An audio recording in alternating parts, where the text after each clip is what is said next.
You want to know about the future? I do, and I know you do too. That's why we do what we do, right here at the Singularity Lab, just for you. Do you want to know about stories about breaking technology? Science? Look right here, I'm looking at my sheet. Marty did it, why can't you? Remember, this is a public access channel. We rely on your donations, so just hit the Patreon. So we can continue to bring you updated science and technology, breaking news every single day.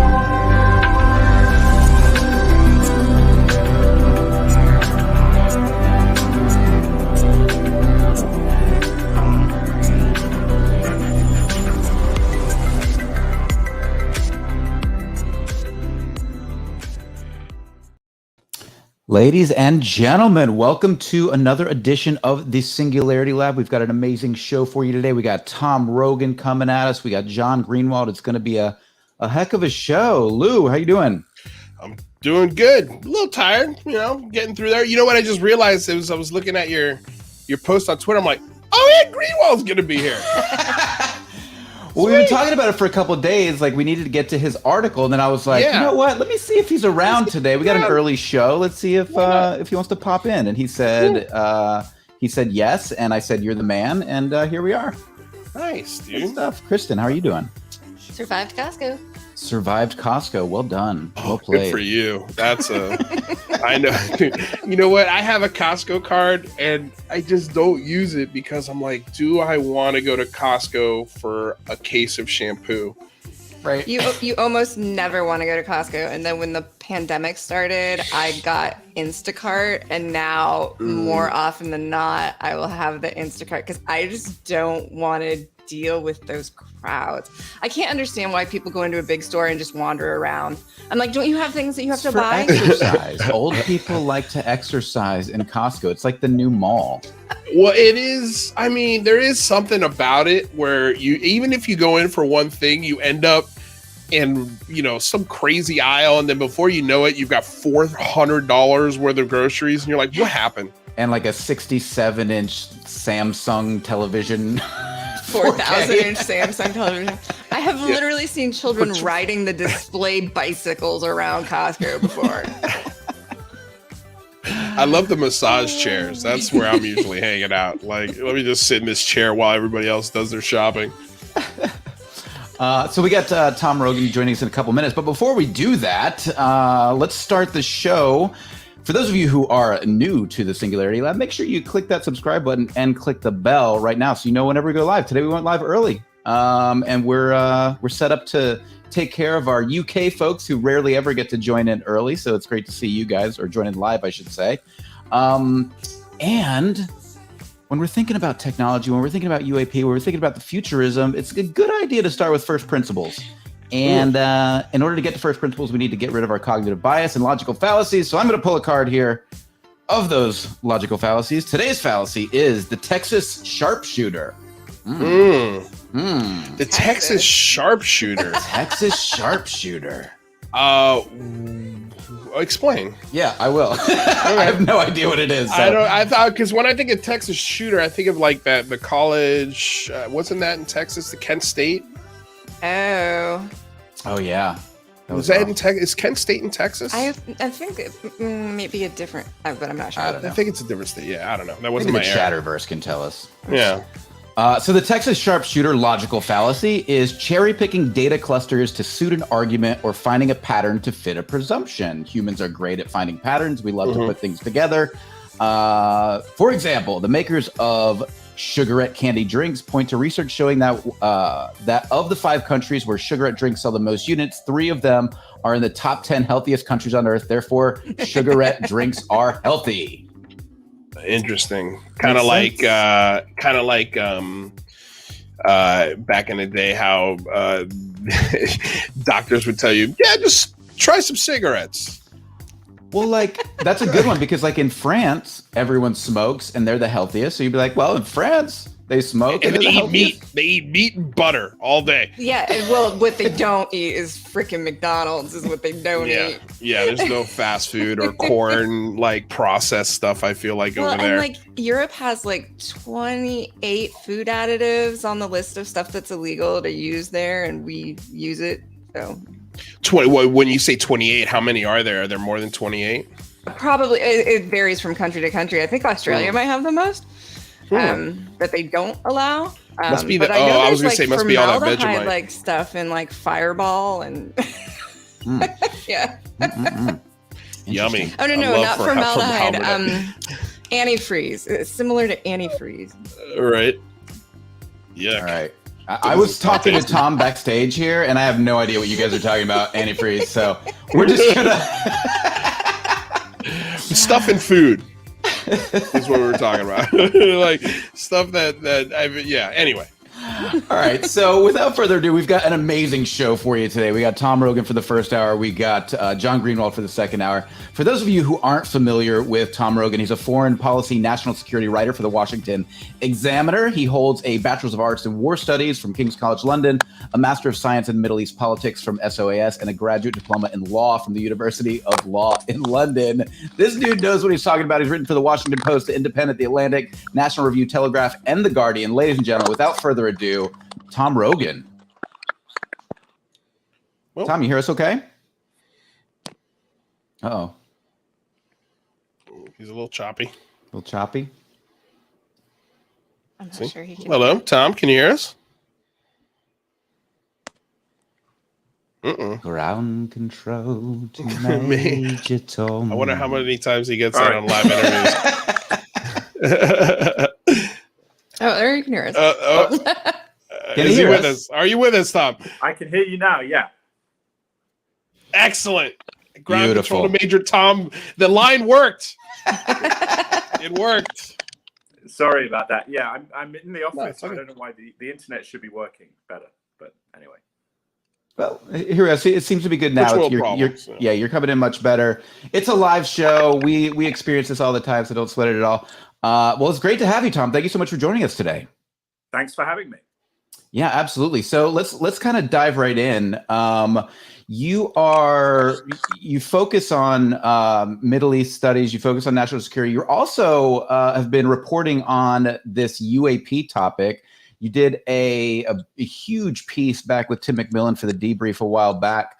Can you kind of give us an idea, like how you went from kind of covering national security, Middle East, into looking into this UAP topic? Yeah, really just from reading the original New York Times story in 2017, and then going and talking to sources and saying, what do they think? And being surprised to see that they're saying, yeah, we really don't know what it is. A lot of the data is really good. It's not China or Russia or us, in this small category of cases. And it, through that, just sort of continuing and kind of realizing that something's going on and it might be worth studying. I know a reporter, or at least respectable reporters and actual reporters that work for real journalistic institutions, don't like to give away their sources, but I am curious, like, how high up the food chain were some of these sources where you were like, wow, this guy is saying something pretty amazing here, or this person is saying something pretty amazing? Would it shock the average person that to learn who your sources are and what places they might be sitting? I think it would shock them for me, it's not so much about, super high level people. I mean, most high level people will either say, I'm not talking about it, or they try and laugh it off because I think that's worked well in the past. And a lot of journalists will play into that. I do think there's a degree of journalistic malpractice with this issue, that journalists prefer to just leave it off to the side because of the stigma.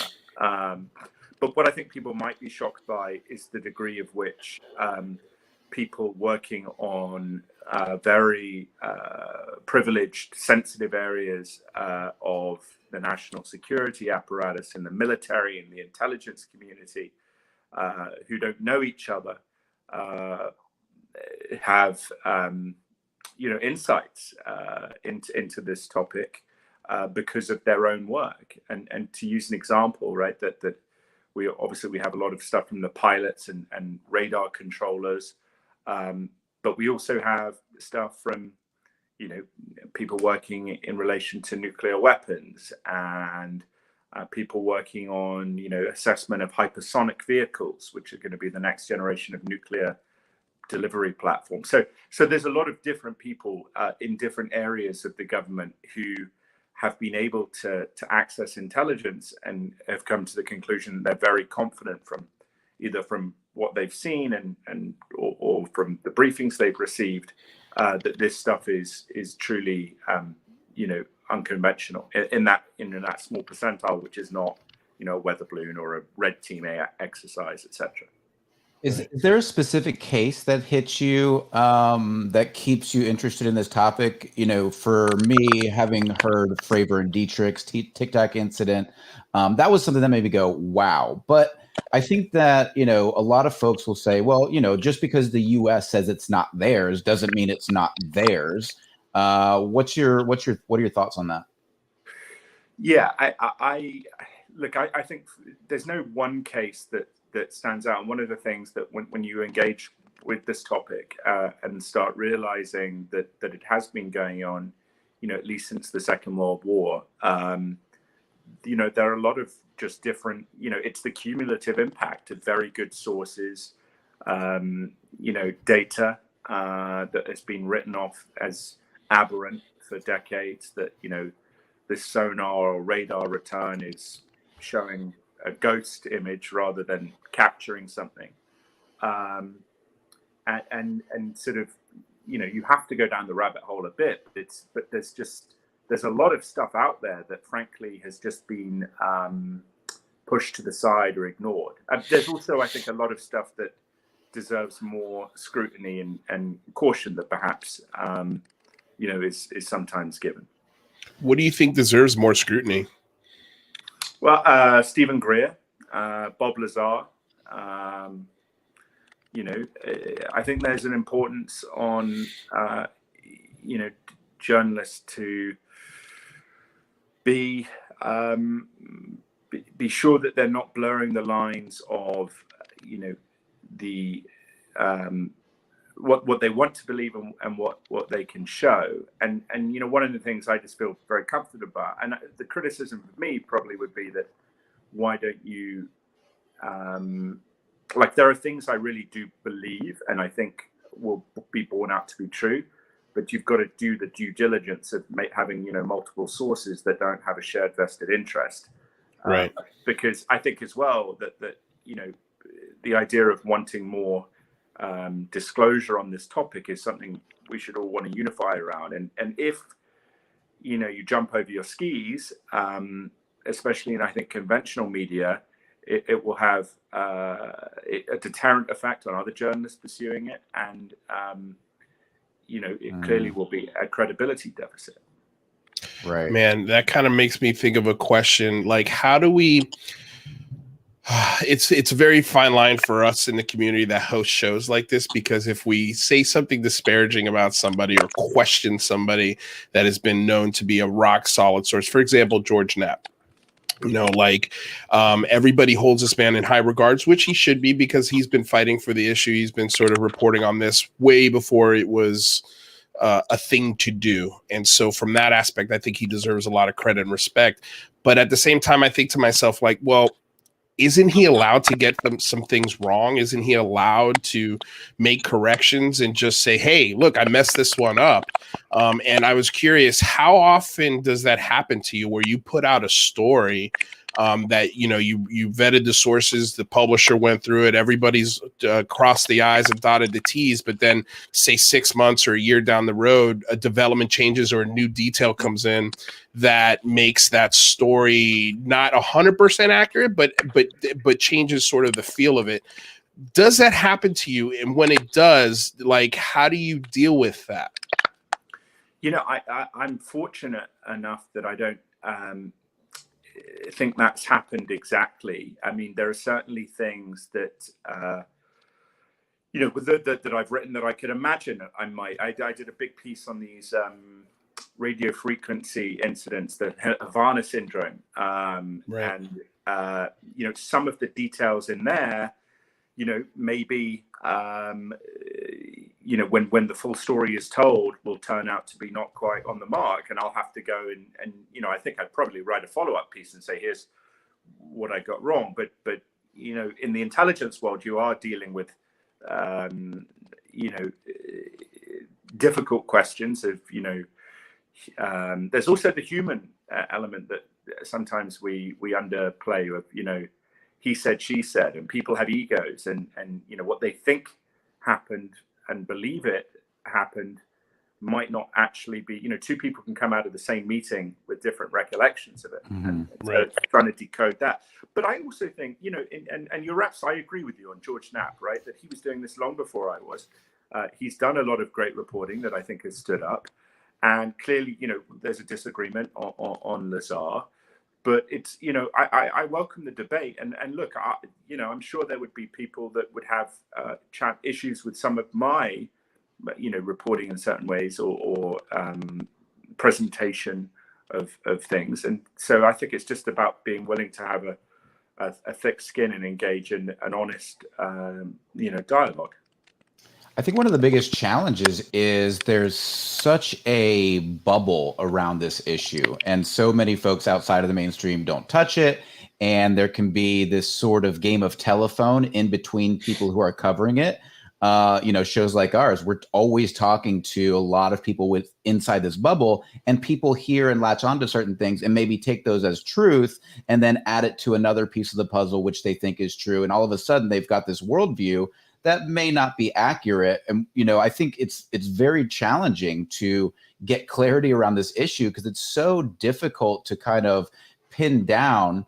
You know, what part of the story do you really focus on? Like, what is your interest level in which part of the story? Is it more of a national defense concern, or, you know, in this piece that you did a while back with McMillan, you know, McMillan has come back and said, you know, he's 99% sure this tiny piece of the puzzle is non-human intelligence. Is that something you agree with, or like, where are you with that?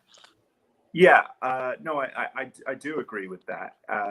For the basic, I think, reason that the capability performance is just so far in advance of what we have, Chinese and Russians have, and it's been pretty much sustained since the Second World War. The behavior patterns are incongruent with what we would expect from, you know, China, Russia, US, Israel, Elon Musk. And look, the people who have either had close access to studying it in the US government or levels of access going out, I think objectively would say that, yeah, that something's there, and the performance is not something that anyone else has. You know, obviously you get into much more delicate areas, which, you know, it's, you know, the holy grail, right, is material. Right. But you know, look, I think I feel confident that in the coming years, a lot more will come out that will lend credence to the idea of that non-human intelligence. But there is a you know, there's an unhealthy stigma in the sense that, you know, not in an insufficient number of journalists and scientists want to touch the issue, and so, you know, that's why I think shows like yours, you know, where there is a kind of just open-minded discussion, and it's not, you know, crazy like some of the stuff on Twitter is important. But there's also a healthy stigma in terms of, you know, doing the due diligence to kind of get that stuff out. I mean, what I would say though is that there is a I'm very confident a lot more is going to come out, and that the seal is not going to be able to be put back on now. And so I think it's an exciting time. It's a revolutionary time in the topic. Well, that's kind of exciting what you just said, because this idea. Oh, Luis, you're muted. You muted something? Sorry, I muted myself. I'm sorry. I was trying to mute Tom here. Sorry, Tom. I thought UFO Blueprint muted you. I think because Tom's on a cell phone, we're getting some crackly, so I'm just trying to mute him in between. So I wonder if we should have Tom call in and so we can get a better vocal from him. It's up to you, Tom. What do you think? I'm happy to do that. Whatever you guys want. Yeah. Throw him the private number. We're getting a little crackle, so I think it might be better to get your audio. But I got a question as soon as you come back. As soon as he comes back, or you okay? You'll find a number. I'll ask the question now. Yeah. So Tom, you just said that this idea that the seal has been broken. It's not, the genie's not going back in the bottle.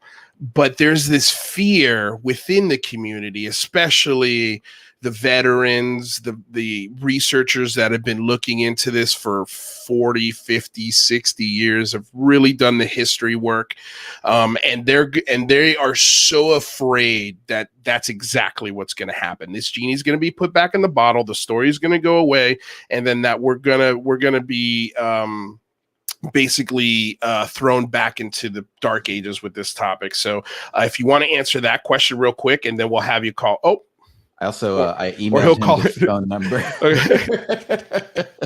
I'm sure you got the question. Let's see what he says when he calls in. We'll give him a second. And it's interesting because he was talking about materials, right? And so the CRADA agreement. Yeah, we're going to be speaking to Greenwald about his new article about that very subject here in about 40 minutes. So that'll be interesting as well. Awesome. All right. Well, we'll just here we go. We got it right here. Excellent. Hey, Tom, let me know if you can hear us okay. I can hear you great. Yeah. Oh, yeah, look at that. Oh man, that sounds great. So Tom, did you hear my last question there? I did, yeah. So I think the answer to that is that one of the big changes we've seen now, or the big change, is that it's now no longer taboo for someone in a position of privileged information. In the pilots, radar, whatever, ballistic missile, IC, intelligence community, and to a degree, journalists and scientists, it's no longer taboo for them to talk about it. And, the degree to which people have exposure to this subject in some form, whether that be a sighting or a briefing, it is something that becomes very, it's, I think, impossible to constrain now, because again, that point of stigma has been, has been broken in a way that, that just too many people are coming out. I mean, and you see this, the escalation of people, reaching out and telling you that, hey, I was an Air Force pilot at this time, and even the Air Force, which was very reticent to address the topic, is now doing so, and the UAP task force is pushing that. And I would also say that,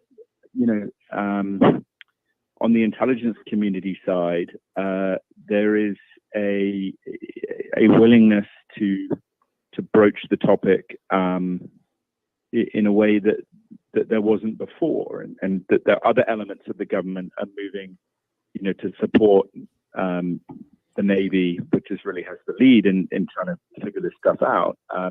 So yeah, I get that people are concerned about that, and I realize that people have been told they're crazy for decades, and treated awfully. And frankly, there have been officials, I think, who have just plainly lied. But I'm very confident that the genie's not going back in the box. That's great to hear. Question along that same line from Anonymous Rex. Thank you so much, Anonymous. Does Tom feel that media is on top of this topic in a positive way? And is the narrative being swayed or controlled by the way the topic is handled in big media? Well, clearly there is a, the coolest or most appealing element of this subject in terms of attracting attention, which is critical to the modern media. You need eyes on page, you need, eyes on TV show, you need, that model, it goes hand in hand with the more kind of, extreme assessments of what's going on and jumping immediately into, extraterrestrial territory, etc. Which I think is eminently credible and indeed probable, but I don't think there's a media narrative that's being shaped, from on high somewhere. I just worry sometimes that the nuts and bolts that is necessary to kind of broach people into the topic who, could push for more organized political action or, more concerted public dialogue, sometimes is not served by, people talking about, that you go to the person on a documentary, for example, who says that they, worked on bodies, like, Richard Doty, right, who was on this, sort of clip from the he's all over the place now, and the news has picked up that little snippet of his story from that UFO documentary with J.J. Abrams. They've taken his snippet. I don't know if you've seen this, Michael, of him talking about it. Remember in the documentary, he's like, "Oh yeah, they had alien bodies. His name was blah blah blah." Like the media, parts of the media have kind of ran with this, and it's like, man, this guy is just a known liar. But I would wonder if Tom's got any thoughts on that. Yeah, and look, I don't think that it obviously attracts a lot of views and people become very interested. I mean, clearly his job though is to be, disinformation for the Air Force, and I don't know why necessarily people would take him saying such an extraordinary thing with, take it as a serious point of fact. But why don't we? But there's so much, that is, deeply compelling. I mean, the Ariel school, or the saturation in nuclear sites, interaction with nuclear weapons. Where you have witnesses, where you have radar, very high level clearance people, where you have, exotic research going on. I mean, there's a lot of stuff, and the witness sightings, police officers, Socorro, New Mexico. Anyway, like there's a lot of stuff that could be presented in a way that can grab the public's attention without allowing people who don't want this topic to be addressed in a more overt fashion to be able to say, look at this guy talking about aliens in the basement. We really want to be, dealing with this issue. Let's just put it back in the trash can. It's difficult, right? Because the folks who are maybe in the mainstream media who are approaching this topic for the first time, and they see something like that, and they don't go back and do the research maybe on Richard Doty to understand that he was in a disinformation role at one point. It's so fascinating to, that guy is a fascinating topic, considering he's been in for disinformation for so long, and then he comes out later and says, "Oh yeah, but it's real," and you're like, "Wait, what are you talking about? You can't do that." John Music, thank you so much for the $5 donation. Tom, what do you think are the actual chances of us finally getting official admission of the non-human reality? We are way past due for this. What are your thoughts on that? Well, I think we will. The challenge of that is, unless there is a body somewhere or some kind of landing, hi guys, how are you, or whatever it is, it's hard to sort of prove. I think we will,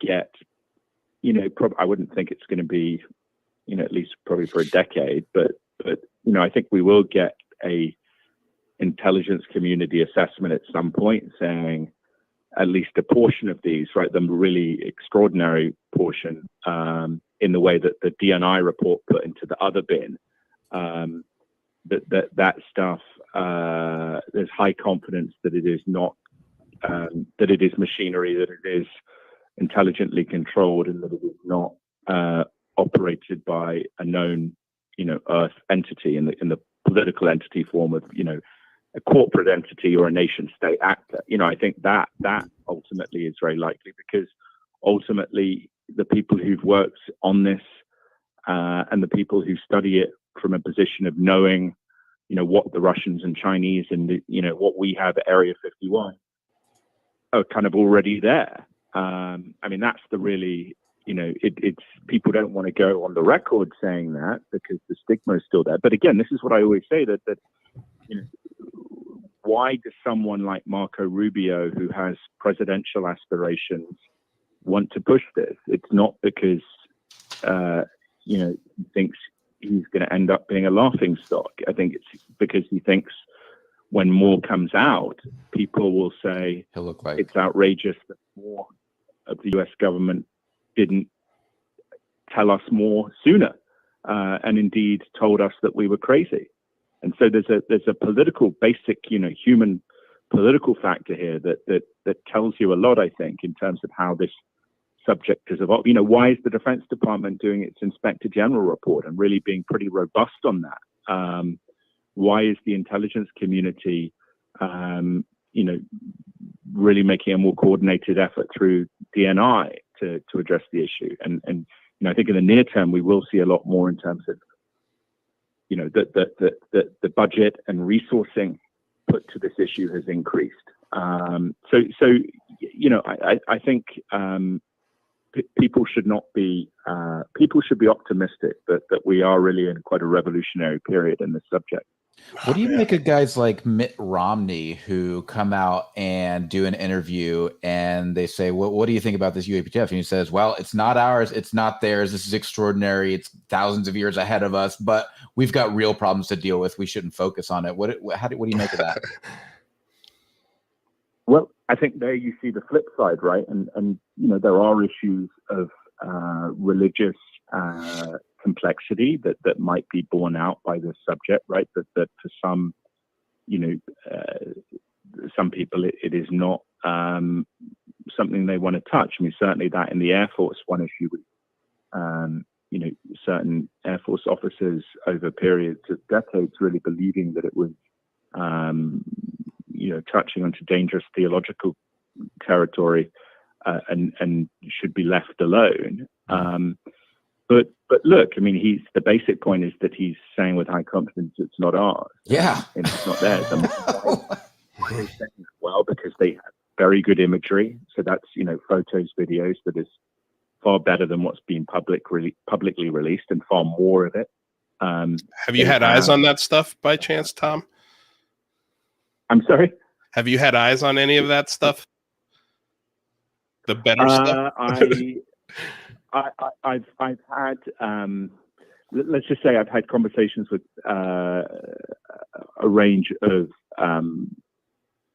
sources that, don't know each other and have access to different things, who all have proven credentials telling me about stuff that has nothing to do with this topic, who have. One of the challenges here, and Tim and I kind of hit this with the triangle thing, is that there are a lot of the classification involves technical stuff that the Navy in particular and the Air Force don't want to, and Space Force don't want the Chinese to figure out, or to a lesser degree the Russians, because it's stuff that they would hope to use as a surprise capability in war, if that ever came. And so there are kind of legitimate there are illegitimate classification elements to this, but there are also very legitimate ones. But look, there is, like, when you talk to a pilot, with, you know, which I've obviously done, or sonar person, operator, and they're saying this did this X, Y, and Z, and here's why I don't think it was a ghost or a thermal wave or whatever. And you know, I took a photo, or the gun camera got it, or this multiple sensor systems hit it, that have, you know, that are not running off the same computer system, essentially, in a very basic way of presenting it, you know, that it's really compelling. And I think again, going back to that point of, you know, the classified briefings on this topic, it's about, you know, well, here's what this imagery shows, right? There are no flight surfaces. There's, you know, here's what the radar or the satellite shows, which is, you know, very unconventional displacement. There's no jet propulsion, the acceleration. How the hell do they do that? How are they going transmedium? You know, the capabilities across the board are so advanced. If you accept the precept of machinery, and again, that the data now is good enough to give density, you know. Anyway, we're getting into the weeds here, but there's a lot of stuff that leads them. They're not just saying this isn't ours because, you know, a radar operator said it's going really fast, and because a pilot said it looked like a Tic-Tac, right? There's a lot more to the analysis. And I think, for example, one area where the overclassification is problematic and contrary to the public interest, which ultimately it should be in a democracy, right? Classification should be ultimately to protect the people or the national security of the people, is the nuclear component. That you know, this is really kind of an open secret in government, you know, that senators know this, and that frankly, you know, engagement with nuclear, you know, propulsion or weaponry is something that if the public knew about, would clearly, I think, at a basic level, there would be a lot more public appetite to be, let's figure out what the hell's going on here, because we don't want something to mess around. You know, look at Chernobyl. I mean, which clearly was, you know, anyway, you know what I mean. Yeah, well, I kind of take that as a soft yes. But I did have a political question for you, because we just did a political call to action on my channel, Mike's channel, over the weekend, called The Big Phone Home, where we're encouraging our followers and people who are into the topic, the community as a whole, essentially to call into their congressman, their senator, and demand public UAP hearings, congressional hearings, because we think if we can get some congressional hearings, put some people on, you know, in front of television and under oath, that would be a good thing for the topic. But I am curious, because you did touch on this political aspect from Marco Rubio, and when we talked to Tim Burchett, and when we talked to, well, we didn't talk to, but one of our friends of the show had a really great discussion with Perlmutter out of Colorado. And my question for you is, I personally don't think talking about this publicly as a politician is a bad thing. As a matter of fact, I think it actually wins you some following. Like, I think people, like, for example, from a political aspect, I don't have a lot that I agree with Marco Rubio, but I do listen to every time Marco Rubio speaks on this topic, because I know he's one of the few people, I think, giving us some truth. So do you think by the year 2024, this is going to be in a debate? Do you think this will possibly be a topic that presidential candidates are talking about in a debate? That's a great question. Oh, sure. And ultimately that will be up to the moderator. But yeah, I mean, I think a lot of, to be honest, you know, I think one big factor which will determine how quick we kind of move in this sort of, you know, revolutionary stage will be how much imagery is produced, right? Because if you have a video of a triangle coming out the water and zooming off into low Earth orbit, you know, 10 people are going to say that looks a hell of a lot more impressive than, you know, the 3 videos we've had so far, right? Or the photos. And so if there's a lot more of that kind of stuff, clearly these things, I think it's a good assessment. One of the reasons, for example, the government is paying more attention to this is that the level of sightings is escalating, and the degree to which these things are willing to be seen. It seems very likely that they have some kind of concealment capability, but the degree to which they're willing to be seen and detected, is noticeable. And so it's certainly something that's not going away. It's escalating, and I think that's very likely. But I also think you do hit a very good point in that notion of getting people explicitly on the record, right? Mm-hmm. So at an Armed Services Committee hearing in the next year or two, I think it would be likely that we would see at some point, Rubio hasn't done it so far. Mark Warner hasn't done it, but others could say to the Chief of Staff of the Air Force or head of Air Force Development, do we have are there materials under ultimate authority of the U.S. government that have truly exotic that exotic characteristics, or that have an origin point that is exotic, yes or no, and you are under the record. Do you or do we? Is there an analysis that you have seen or briefings you have been a party to that indicate that the really kind of outside the box theory here is, there are I'm saying it sort of in a kind of crappy way, honestly, but there are ways to get people, I think, on the record on this, in a way that forces them to choose between telling the truth and lying to Congress. And I suspect the first point that is asked at Armed Services, what you're going to see is actually, because of capabilities involved here, let's discuss this in the classified session, which they always have a classified session after the public one. But again, that will be interesting, right? Because the naysayers would say, no, this is, they don't address this because it's totally crazy. And I don't think that's the case. We've got a super chat donation from John Brusso here. Thank you so much, John. Tom, what thoughts do you have about Haim Eshed, former Israeli space director, and his wild claims? He has been silent since his claims, but Avi Loeb said they were in contact. He was in contact with Haim, probably not the Federation. Great guest, top-notch show, guys. What are your thoughts on that? Any thoughts on Haim Eshed and what he said? Well, look, I think the idea of this Galactic Federation is for the amount of knowledge that it would take to come to that kind of conclusion, and also the scale of that, right?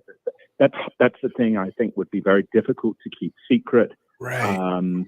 And he also said Trump knew about it. And so I'm going, when was the last time Trump was quiet about something that he was thinking? Like, that just doesn't add up for me. That's true. Well, I do, what's really odd about Trump is that I think if he doesn't see a way to make it in his personal interest to sort of, if there's a personal interest for Trump to get something out, he'll get it out. But I think there are certainly things that haven't come out quite legitimately that have nothing to do with this topic that, would potentially on one stage make Trump look good, taking, for example, some of this early stuff they did against the Russians in the intelligence space that was far more aggressive than stuff President Obama did. Trump, you would have thought during the Russia collusion stuff, could have said, yeah, I may suck up to Putin in present, but look at this. The cost of it would be that maybe American agents or people would die, and then Trump would look bad. So, I think there is a lot of stuff that, I think when we get into some of the material analysis stuff, that is, that they do have material. I'm extremely confident of that. You are. It's not. Where do you? Yeah. Okay, yeah. Will you tell us a little bit about that? Like, where your confidence comes from on that? Because the sources I've talked to on that, are limited in number but very good and don't know each other, and that it's not. I don't think it's. We're talking here about a intact vehicle. I think we're talking about remnants, but probably of different ones. And the way I think has been hinted at by some folks of this being set up in a way that avoids some of the Foia and congressional authorities is credible. That it's bureaucratic game playing. But in terms of this Galactic Federation thing, no, I don't put too much stock into that. What I do find really compelling, though, is that there are different types of these vehicles that we've seen, and they, in some sense, have different behavior characteristics and respond in different ways to, being seen or being jet fighters going to intercept them. So does that mean different origin points? It's there is I think a very interesting element to this in terms of thinking,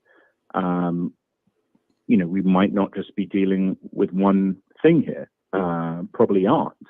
And that if the capability to get from A to B or Z to Y, or however you want to frame it, is possible and has been achieved, which I think, quite clearly it has been in terms of going back to that point of non-human intelligence, why couldn't more things do it from other places? So the specific of the Galactic Federation, I'm skeptical of that because it's too detailed. And I think, again, at every stage there's a lot more we don't know. Even the people who know the most don't. There's a lot more they don't know than what they do know. But I think the broader point of origin vectors is one that's definitely worth considering. I would also say, just going back to that material point, that's something obviously that for everyone, right? That's the holy grail of this subject, and of course, I'm trying to work on that. But one of the reasons I am more, perhaps skeptical of Lazar is that as I understand it, and again, maybe look, this is why you do the sort of jumped off my bicycle here. But the due diligence on this is important because, I think it might be pretty different to what he sort of described in terms of how the effort to figure that stuff out proceeds. But maybe Lazar is right, and I'm full of it. Oh, don't say that, Tom. Please don't say that. No. I also think as well. Look, I do a lot of stuff on the intelligence world in terms of CIA and the SVR, Russia, and whatever. And I'm relatively young, and so when I tell people on this subject, there's a reason, right? In the same way that Marco Rubio sees a political saliency to the subject, I see both. I think there's a journalistic responsibility to cover it if you have the sources to justify that.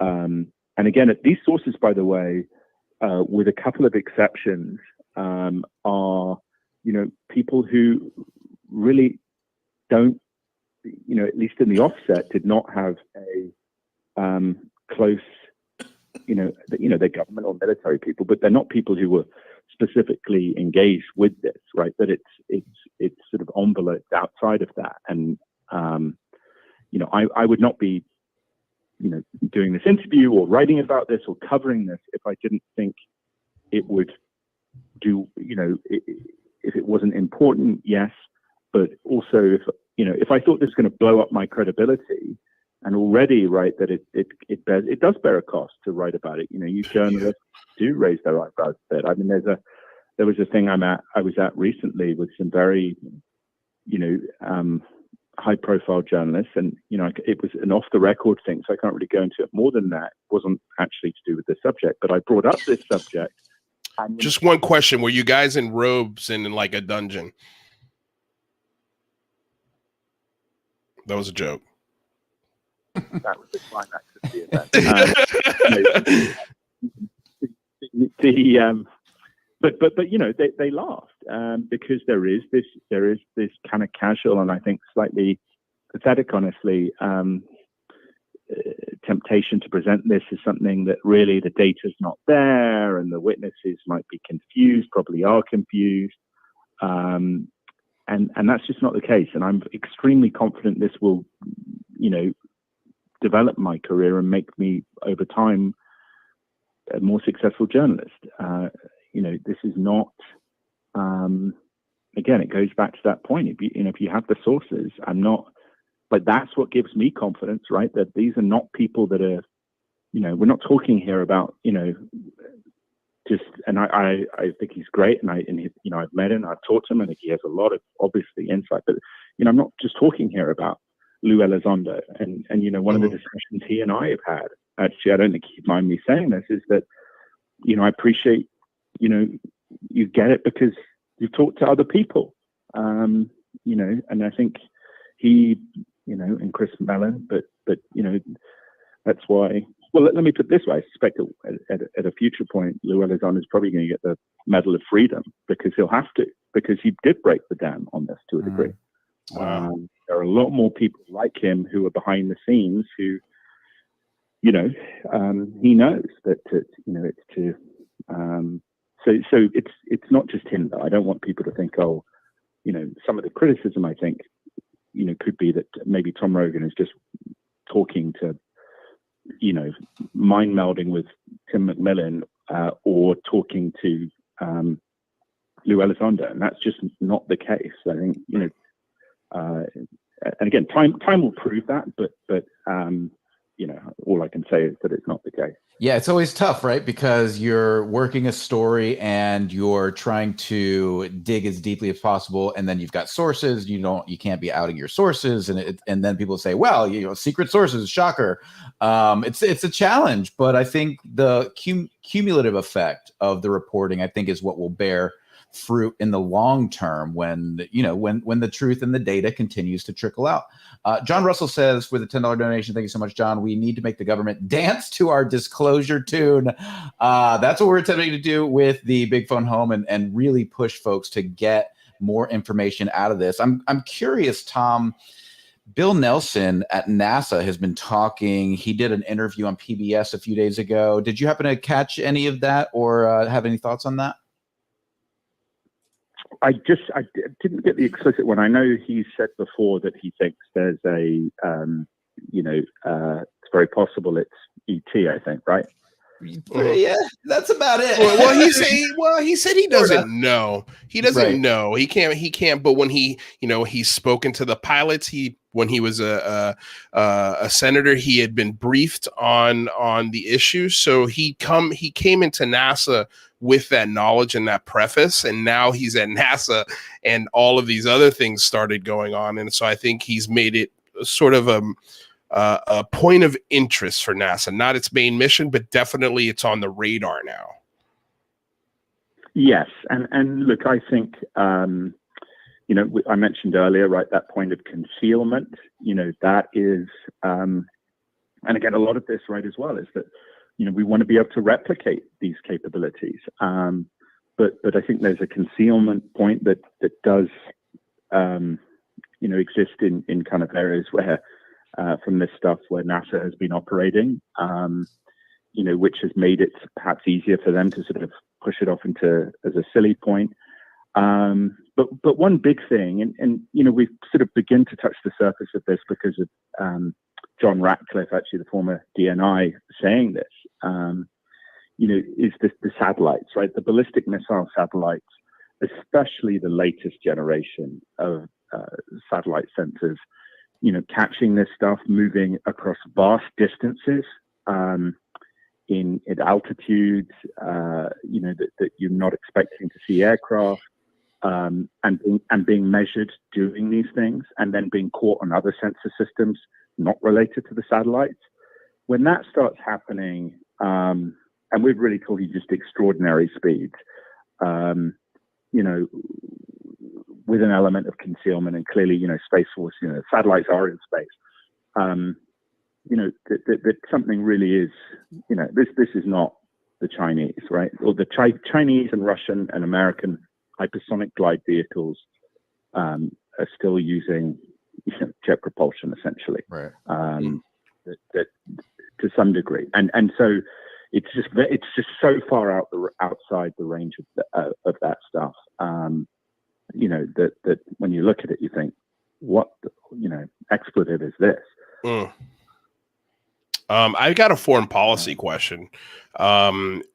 What do you think it is in the best interest of the United States foreign policy to be the first on the block with this kind of information? Should they be leading the way as far as telling the world? And is there a fear that they're going to be late to the game? Well, I think I think that's a. If I was the president, I would clearly, I think it's obvious I would sort of lean into the kind of more disclosure point. I think people have a right to know.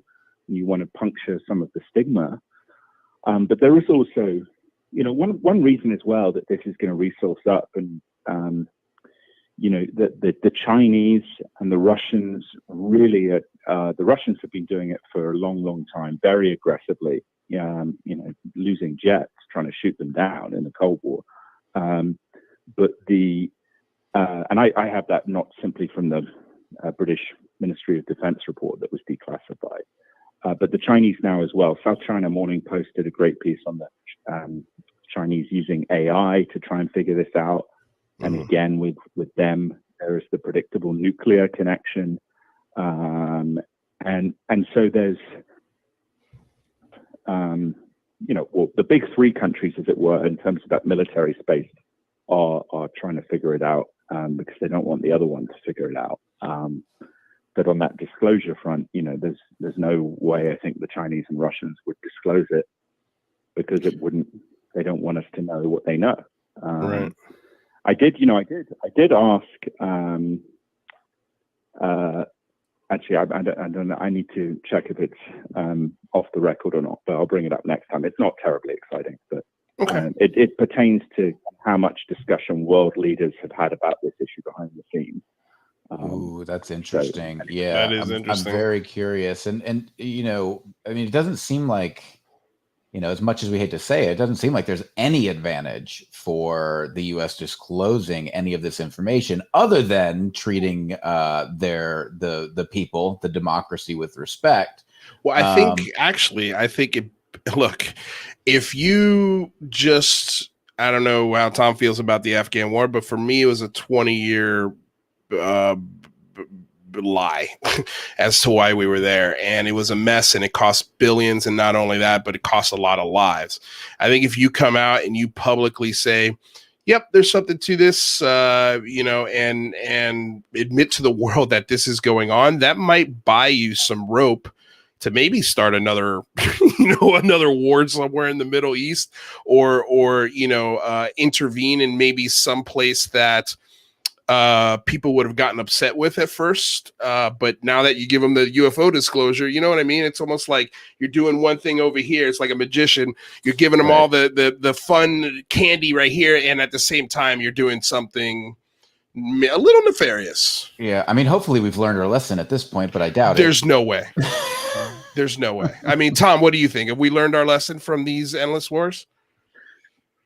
Well, I do think there is a consensus now in, national security world and politics, actually, because most people in the country, the sort of counterinsurgency based, long-term engagements are not either politically or militarily viable. unless they're at a very low level, which some people could say Afghanistan was at the end, and Somalia with Al-Shabaab. But China really absorbs the national security attention now. You know, everything is really about China, China, China. And so, you know, I just think that, you know, I would say one thing, though, that really is, you know, this stuff, as much as there is a nuclear connection that comes up again and again and again and has been tested and you know, proven by the military, these things also have an interest in what we're doing with you know, our next generation development of weapons unrelated to nuclear, in the same way, you know, that the White Sands and the missiles, there were a lot of sightings around that. There are sightings with the new stuff now, and these things like to kind of, you know, as with the 2015 incident, you know, that's not just a single incident. I'll put it that way.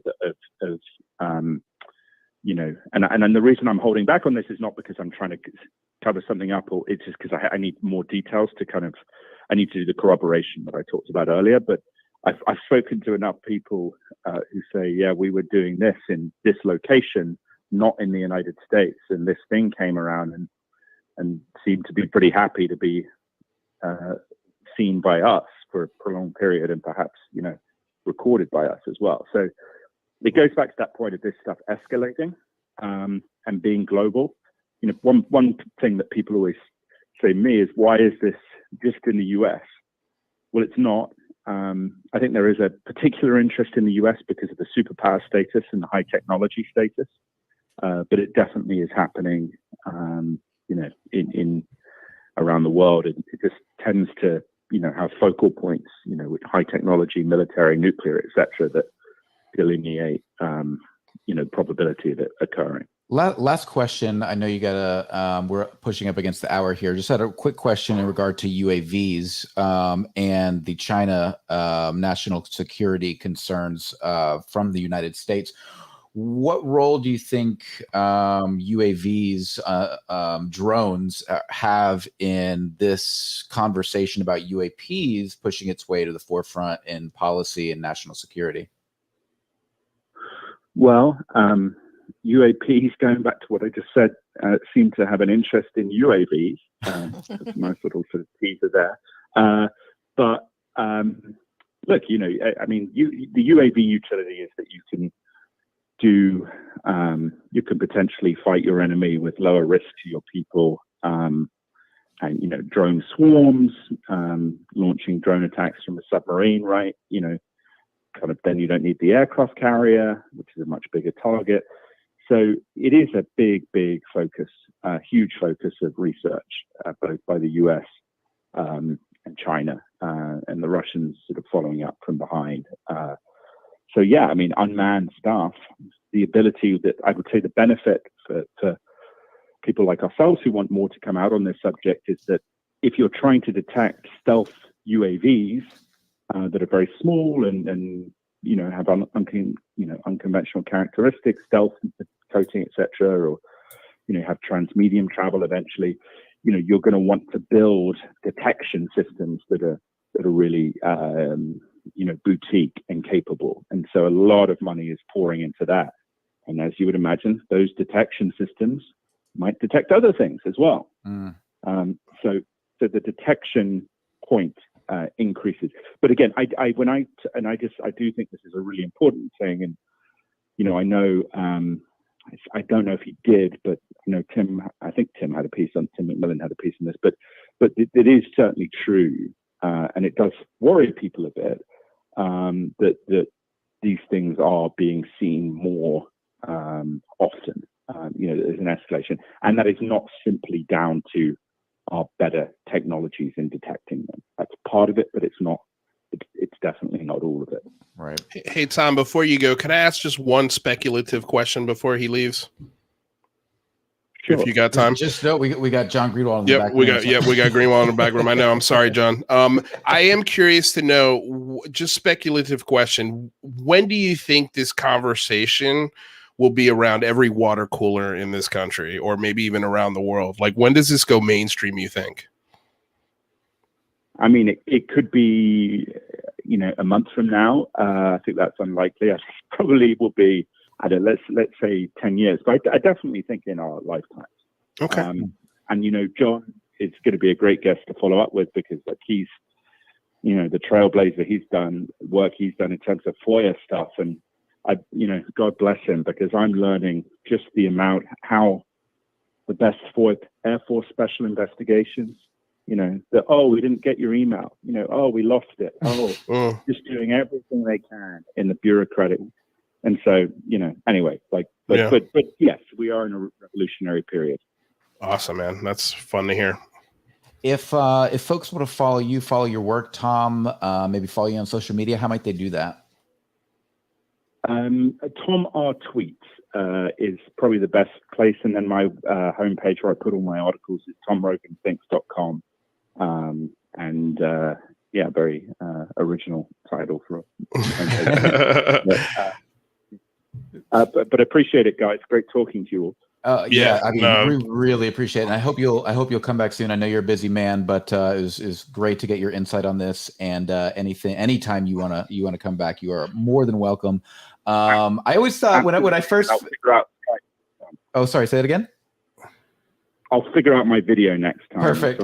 Yeah. And I also want to just add in there real quick. Just thank you. Thank you for actually having the moxie to report on this and take it seriously. We really appreciate it. Well, thank you. It's exciting. It really is. Yeah, that's what we keep saying. All right. Yeah. Thank you so much, Tom. All right. Bye. All right. Bye-bye. Fantastic. Wow.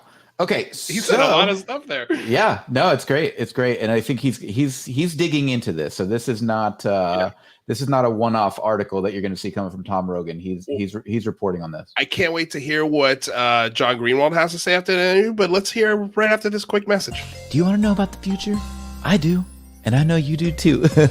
That's why we do what we do right here at the Singularity Lab, just for you. Do you want to know about stories about breaking technology? Science? Look right here, I'm looking at my sheet. Marty did it. Why can't you? Remember, this is a public access channel. We rely on your donations, so just hit the Patreon. So we can continue to bring you updated science and technology, breaking news every single day.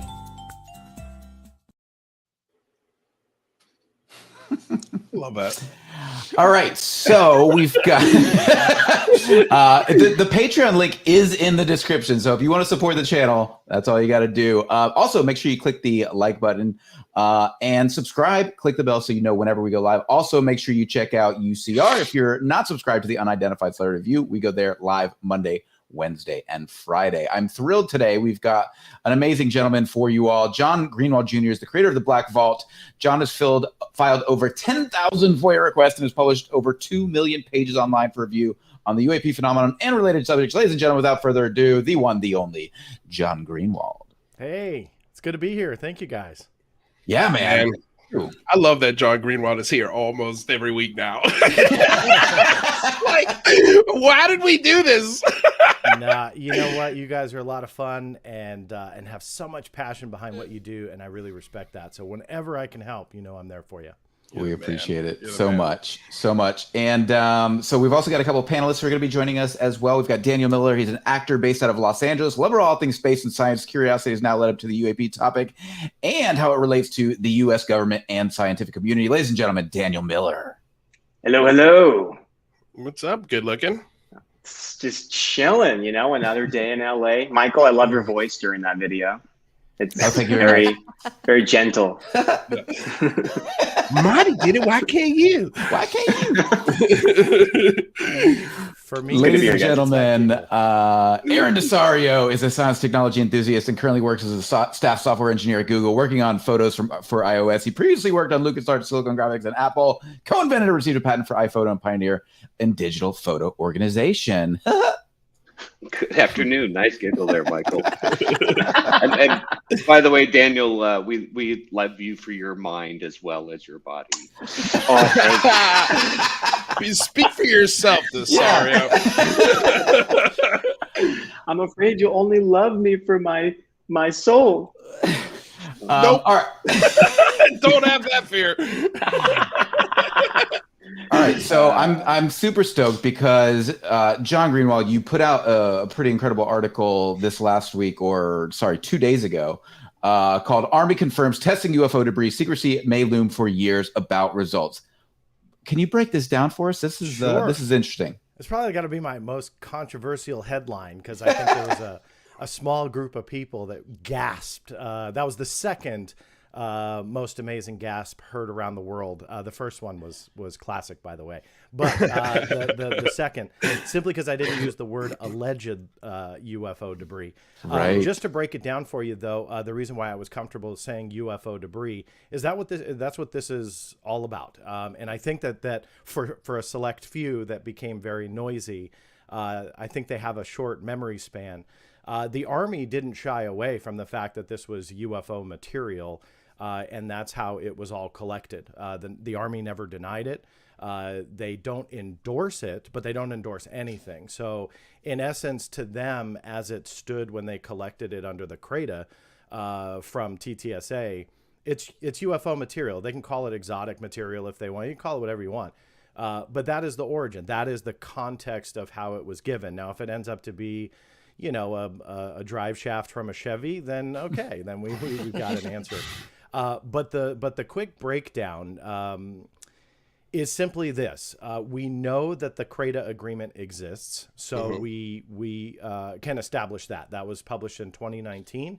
Can you break down what that is, the CRADA? Yeah, absolutely. So when I got that press release from To the Stars Academy, Tom DeLonge's group, he announced that there was an agreement with the U.S. Army to test the materials that they were collecting under what they called the Atom Project.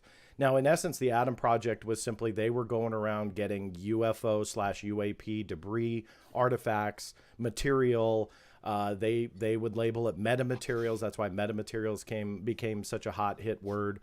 And essentially, they went around to last I counted, it was I think it's like 14 different sources or different events. I think they have 14 or 15 pieces, whatever it is.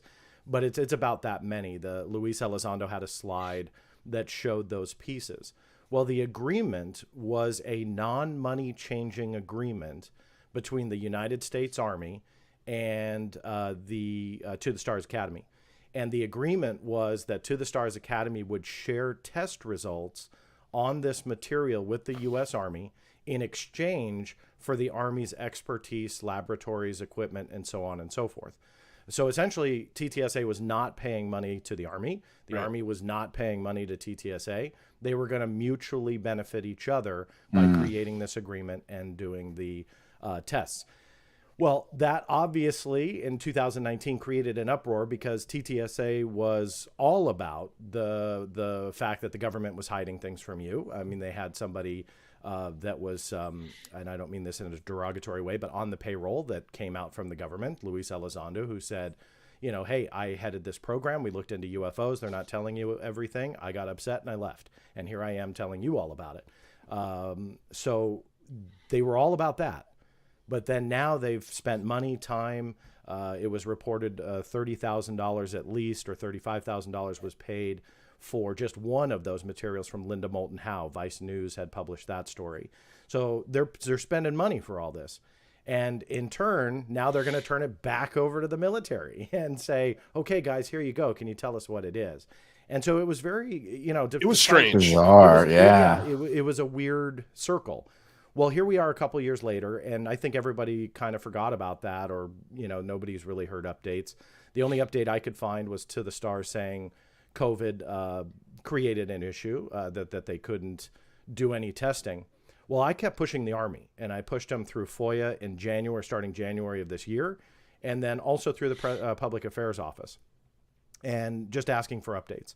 And I became that, little kid that kept kicking your ankles going, how about now? How about now? And finally got an answer that, and in fairness, by the way, that's not a knock against them. I do know for a fact that people that were working in the Army office were overseas on military duty.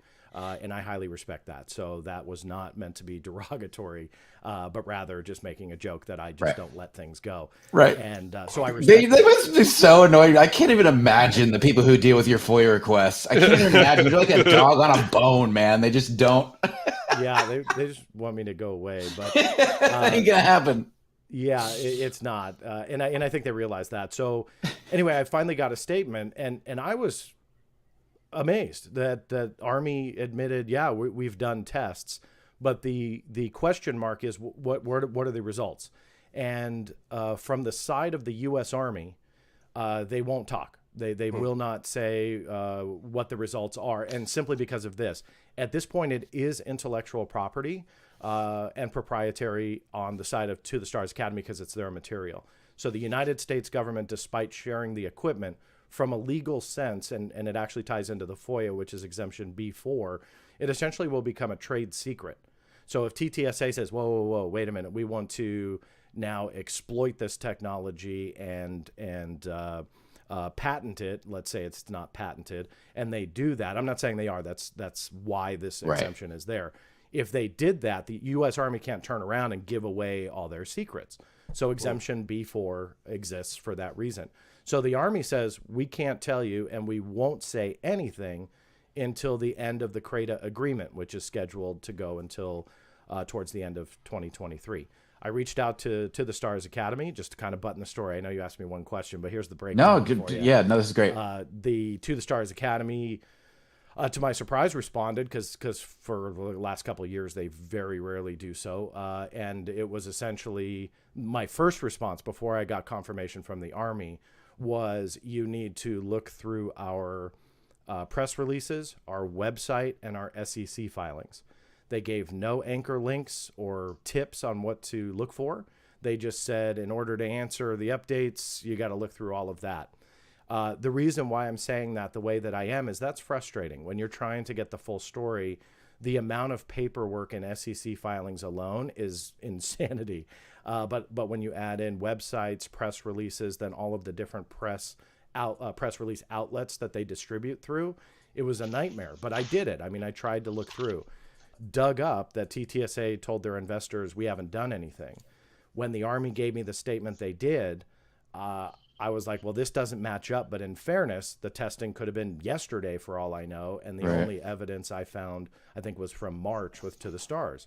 So I reached out to them again and I said, okay, look, now the Army is confirming you guys did tests. Do you have anything that you can send me? Not even the results, but like any statement, any document, any filing? What am I missing? Like, have you told your investors? Have you told the public? This isn't sarcasm. They are touting themselves as a public benefit corporation. Right. So let's benefit the public and give some results here. Yeah. And nothing. The response was essentially no comment. And so, go figure. The U.S. Army was more transparent than TTSA. That's wild. I believe that they're preparing some sort of splash, right? They've got a movie coming out, The Monsters of California. So they probably, if there's anything to report there, one question I have is whether the Army would confirm if it was off-world material if TTSA were to claim that publicly. I doubt that they would even confirm that, though. But, perhaps they want to do some sort of news splash when this movie comes out.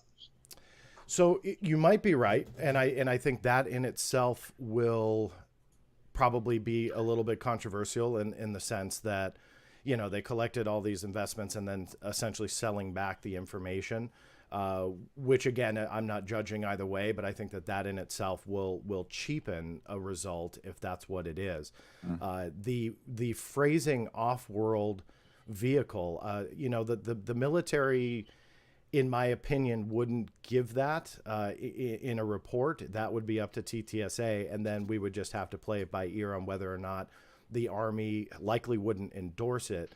But if the results were there and TTSA had no problem giving it to the world, saying, hey, look, these are the results, I'd be curious to see how the Army would respond. Again, maybe not an endorsement, but if there was irrefutable test results that proved an off-world origin, scientifically, I don't think you can get out of that. So if that really exists, they've got a heck of a story, and I hope they don't sell it back. I hope they they give it back, and then with their entertainment division, do whatever they want with it. But I do hope that they share that information with everybody. But the Army is very careful. I think that's why they didn't want the phrasing UFO in the agreement, even though they never shied away from it. When I wrote the first story in 2019 from the Army Combat Capabilities Development Command, that was the branch that I had to work with. I was excited. I was one of the first ones to actually get the actual CRADA agreement. To the Stars released the press release, but nobody saw the agreement. I was shocked when the Army sent it to me after me kicking them in the ankles a couple times. And they said, okay, here you go.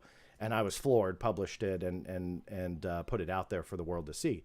So I was surprised, but the phrasing UFO isn't in there. Exotic material is. So they very much shy away from the label.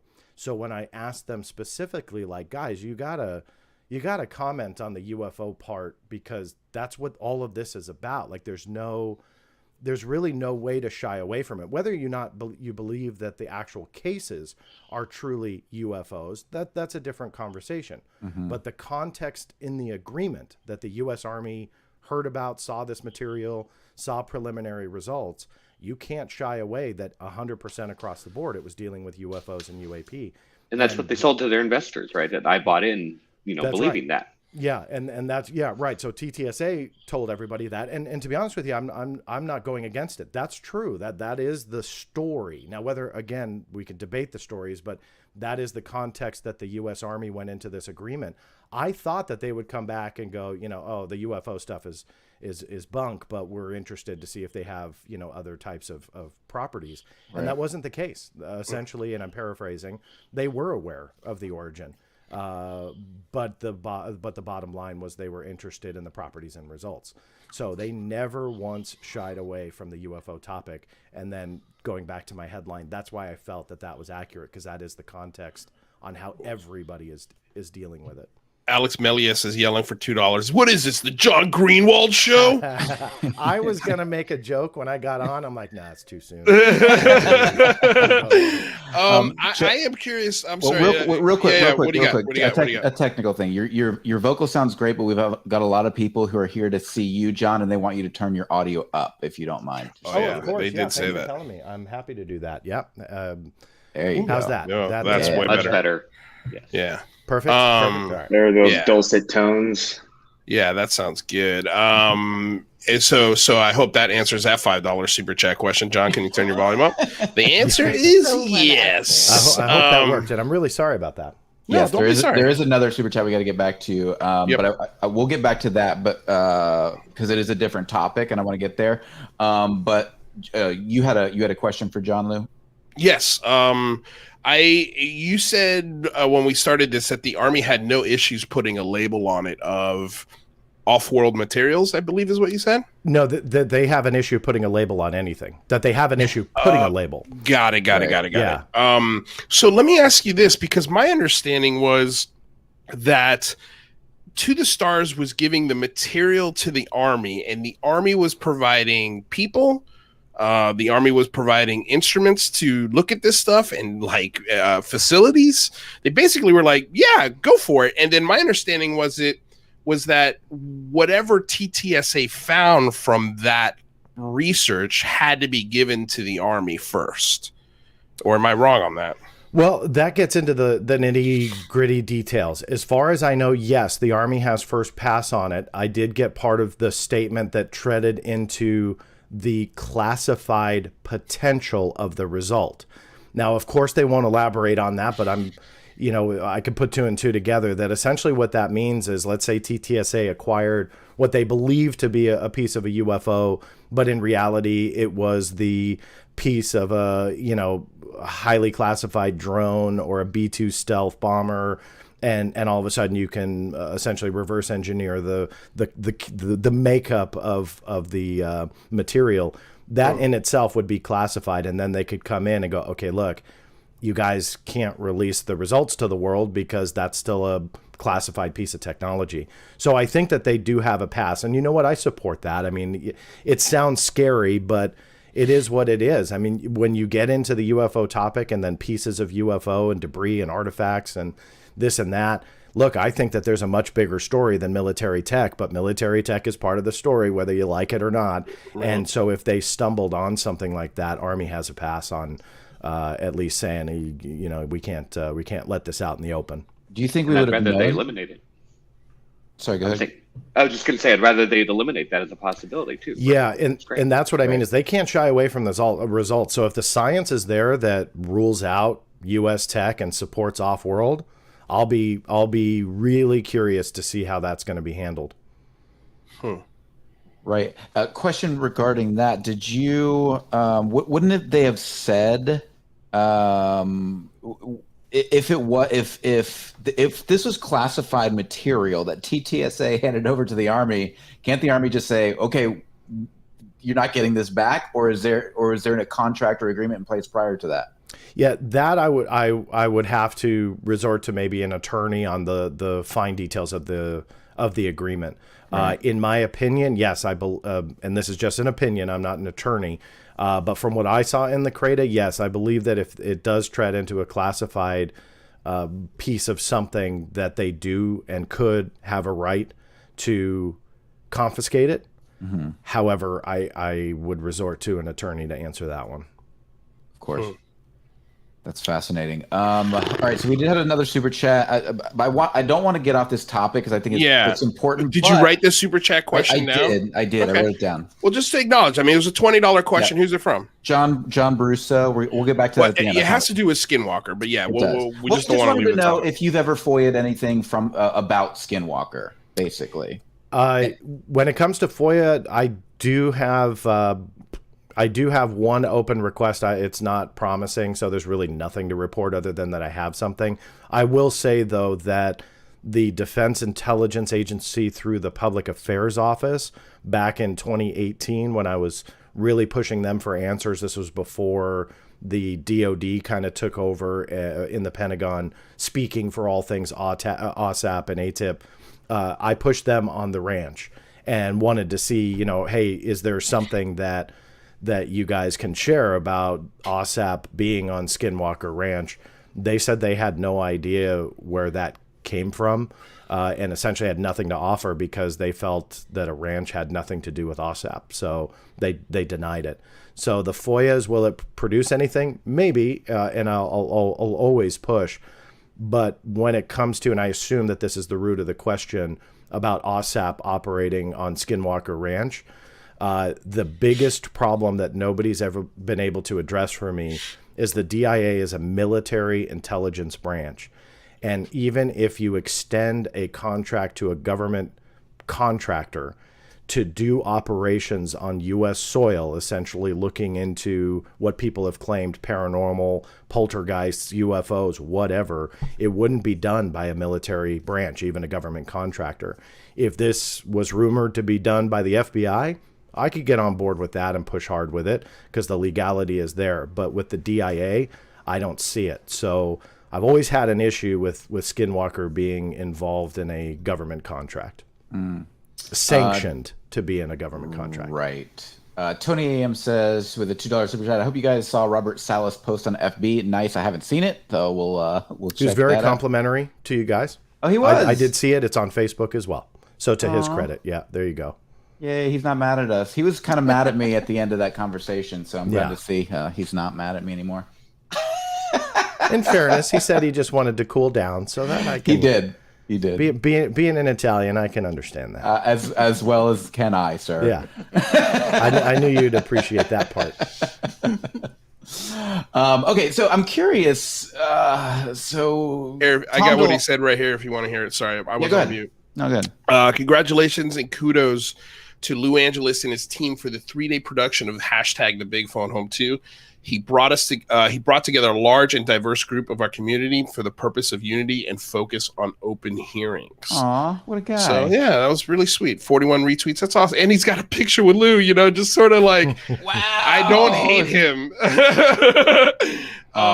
He made up with Lou. And my understanding that for Anthony Lappy, who I actually got to meet when I first met Lou, he was part of the production team that was sitting with Lou in the restaurant when I met him, also confirmed that this photo is from, I think, season 1 or season 2 of Unidentified, and it just hit the editing room floor. He never got to appear in the show.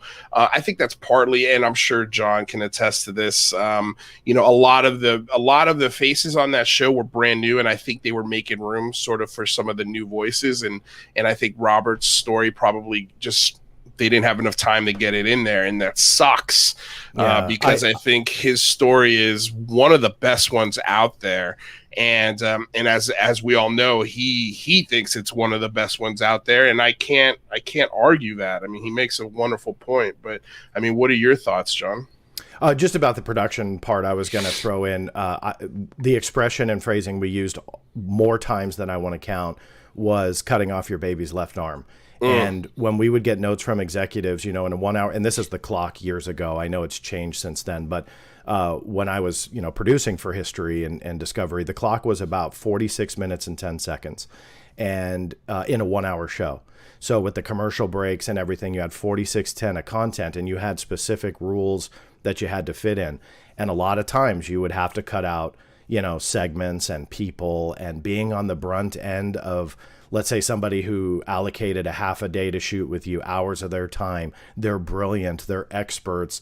And for whatever reason, you had to find something to cut. It's never fun and easy. And so I get it. If that was a root of his frustration, look, I've been there. I've been on the cut side. So I've been on the cutting room floor, but I've also been the producer that had to say, all right, look, we got to cut a segment, so let's cut this one. It is not fun in either direction.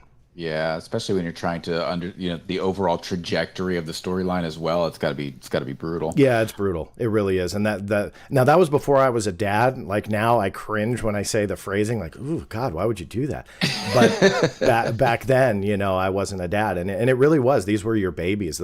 When you get involved in a production like that, I mean, for 46 minutes and 10 seconds, or 40, because the clock changed.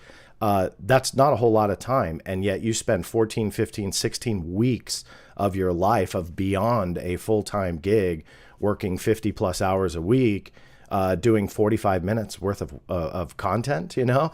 And it was funny because, not to go off on a tangent, but sometimes you'd watch a show, you know, and your family would want to watch it with you, your friends or whatever. So you'd sit down and you'd start watching it. And sometimes in shows, you know in your head that there'd be a 3 or 4 second span of the show that cost $27,000 and took 3.5 days to edit. And you put your heart and soul, and it goes through like 4 seconds. And you're like, wait, let me tell you a story. And you back up and you watch that 4 seconds again. And I wish I was exaggerating. There are points in shows where that happens. And it's so hard to let certain things go, because a lot of times you got to cut it. So that said, I totally get frustration when it comes to that. Yeah. I have a question about the materials and what you know about the backstory. So DeLong has made some pretty wild claims about metamaterials on shows like Joe Rogan, etc. Do you know, based on the metamaterials that that TTSA actually sent to the Army, if those are the same that he's referenced in interviews in the past? So I didn't publish which ones went, and to be honest with you, don't know. The Army will not say to them. I don't think they even care, in essence, what the story is. They're just looking at the material. I'm not trying to be secretive. Do I have an idea? Yes, but I'm not 100%. TTSA didn't tell me. Army didn't tell me. So it's nothing I can definitively say.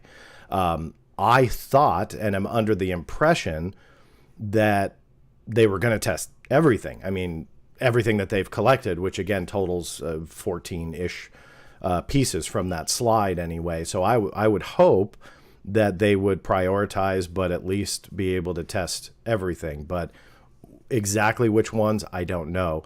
To your question on do I know anything about them, I do. On a few of them anyway, just because they've been around in ufology for many, many years.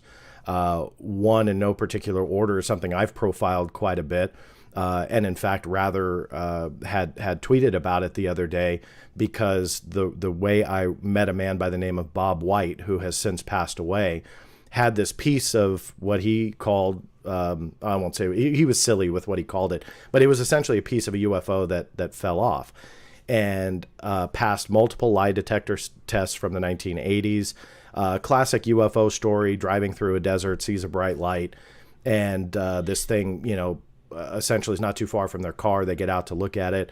It shoots off into another UFO, and as it shoots off, this piece fell. The antenna fell off. That was, well, I mean, it was something, he didn't know what it was, and he went over and it was glowing on the ground, and he goes and he touches it, and it wasn't hot. Like, he thought it was going to be hot, and as he got closer to it, it wasn't even hot. So then he touched it, and it was cool to the touch. Ends up putting it in his trunk, and there it remained for years and years before it was dug out again and brought up in a friendly conversation.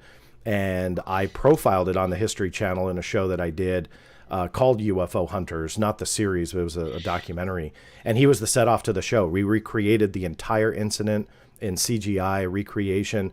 But the point was to show that these things exist, these artifacts, debris, whatever you want to call them, they're there. And this guy did successfully pass, if you like, lie detector tests, multiple lie detector tests throughout the years. And I don't know what it was. People have tried to say, oh, it's slag from an industrial center. Well, I spent hours and hours with this guy. I later brought him into the actual UFO Hunters series, with the one with Bill Burns. I was working on season 3. And we brought him back because we were able to do new tests. And the test that we were able to do showed qualities to meteorites from Mars. But it was not a meteorite, but rather the qualities and the chemical composition and elemental breakdown and stuff like that. So it was really bizarre. I mean, there was nothing. Look, if I was able to debunk it, we would, or we'd bring somebody in. But the most skeptics were able to do was, well, you can find something like that looks identical in an industrial, center, which I'll admit you can. But just because it looks similar doesn't mean that there's something, on a craft of some kind, military or otherwise, that may not produce a similar effect with different elements. I don't know, but it was something we were never able to definitively debunk. Find something similar? Absolutely. Debunk his story? We couldn't do it. So that's one piece. So I know that they have that. They have another one, which was Linda Moulton Howe's infamous arts parts, which I think, has a very silly background, which I won't go into great detail on. But, is there some truth to that? I don't know. But as Vice reported, they spent over $30,000 for the chunks of metal. So for whatever reason, DeLong felt the need to buy those and felt confident. So those are a couple. And when you look at the slide that Luis Elizondo showed, I think it was 2019, I think it was 2018, forgive me, October. He showed quite a few pieces, and those were on there. I had a quick question from the metamaterials part of this. I saw in the emails you released near the end, I believe, they mentioned how they were trying to get more samples and were trying to get like a status update on that. That really surprised me because I figured given the COVID and what TTSA statement, and also the fact that Steve Justice isn't even there anymore, that threw me for a loop. Yeah. I mean, I have no idea what precedent is in these creators or CRADAs, but is having a continued interest in wanting more materials. I mean, does that to you? Well, I'm just curious what your opinion on that is, whether you think they're finding something interesting or just kind of doing their due diligence. So that's a great question. And you obviously read the documents, because when I originally was writing the story, I was going to publish it weeks before I did, because all indicators show that TTSA hadn't done anything, that there was no tests being done. And as people who know me from my channel, I always say it, I triple and quadruple check everything. And even though I had documentation where you're talking about that they said that they were collecting more samples, that was in March, if I remember correctly. Mm-hmm. That was an indicator that absolutely nothing had been done by March of 2021. And so at that point, it's like, okay, COVID, yes, absolutely. There's nothing I'm going to take away from the hardship of that. But it's like, well, things have opened up. So is the Army still closed? Is there some issue here? So my story was going to be originally that they just haven't done anything. So it's just going to be an update piece, look at the documents, and no indicator that they did anything. But again, I just keep pushing. And what bothered me was the kind of cutoff of the March-ish timeframe to now. Like, what if something else happened? Which is why I was looking for TTSA to get involved and say, yeah, in March, things were still locked down, but now we've ramped it back up. We're doing something. But that obviously was falling flat. And it wasn't until the Army got back to me and finally put a statement that they did the tests. So who is going for more samples? It's redacted. So it's hard, and it's a very small redaction. So I don't know if it's an initial or something to that effect. But the question mark is, what more samples do you need? Are the 14 approximately pieces that TTSA had already thrown into question? Did they throw out 14 of them and think, okay, there's nothing there? And that's an intriguing part of this puzzle. I have no idea where it fits. But obviously, internally, the Army was talking about seeking out more samples to test. So what that is, was that TTSA? We can assume so. But what happened to all the others? Because at this point, it's like you've spent tens of thousands of dollars. You've gotten quite a few investors to come in and say, hey, look, I believe in this. Maybe they didn't all invest because of this CRADA, but or the idea that there would be these tests done. But obviously a lot did. That was a big press release during, I believe, one of their investment rounds. So why not let you just get in there? Let's test some of those pieces that you spent 30 grand on. But that just, it never happened. So I'm not sure what that means. It's speculation at this point, but obviously they're looking for more. Aaron, you had a question? Jacques Vallée has come out with his own statements about pieces that he's testing. And I'm wondering if there's some sort of competition going here, or is it, is that why everybody's being quiet? Or are they working together somehow through the government? Is there any connection with Jacques Vallée? Not from paperwork wise, not that I've seen, but that doesn't mean that there's not. It's just from the documentation. When it comes to competition, I hope not. I mean, this is science, we can get beyond our disagreements on UFO stories and is this solved? Is this silly? That's all fun for shows and stuff, but this is science. So if these guys and gals who are putting their time and money and effort and expertise into this, I hope they are working together and there's no type of competition. But if it does turn out to be something rooted in competition, I would really start to question, what is that? I fall back on that. We are a public benefit corporation, and the scientific results, albeit even if they're showing again that it's a Chevrolet, that's benefiting us. We've now solved cases or can move on. But the lack of transparency, in my opinion, is very concerning because it's not what I think people invested in. Full disclosure, I'm not an investor, if you didn't assume it already. I'm not, but I know people personally that did and put in money, and yeah, you as well. And it's that reason where if you tell somebody, I'm going to do something, give me your money, and then all of a sudden they're not getting what they want, it doesn't matter who that company is. That kind of stuff bothers me a lot. I've got a Patreon, and when people sign up and I tell them I'm going to do something, I try and be as open as possible to show them, hey, look, this is where your money's going. And I've shown them, and I show them the receipts, so to speak, of, hey, this month I'm investing in this month I'm investing in that. And showing them what their investment is. And that's the most I can do, to where, again, going, and not to just try and pick on them, but going with this example, it's like when you're asking for hundreds and hundreds of dollars. Somebody posted on one of my articles the other day that they invested $6,000. Now, I know that's just a post, and I don't know if that's true. Right. That's a lot of money, like we should have. Was that Aaron? Aaron, was that you? Oh my God, it wasn't me. Oh, but I'm in for 5. 500? 5,000.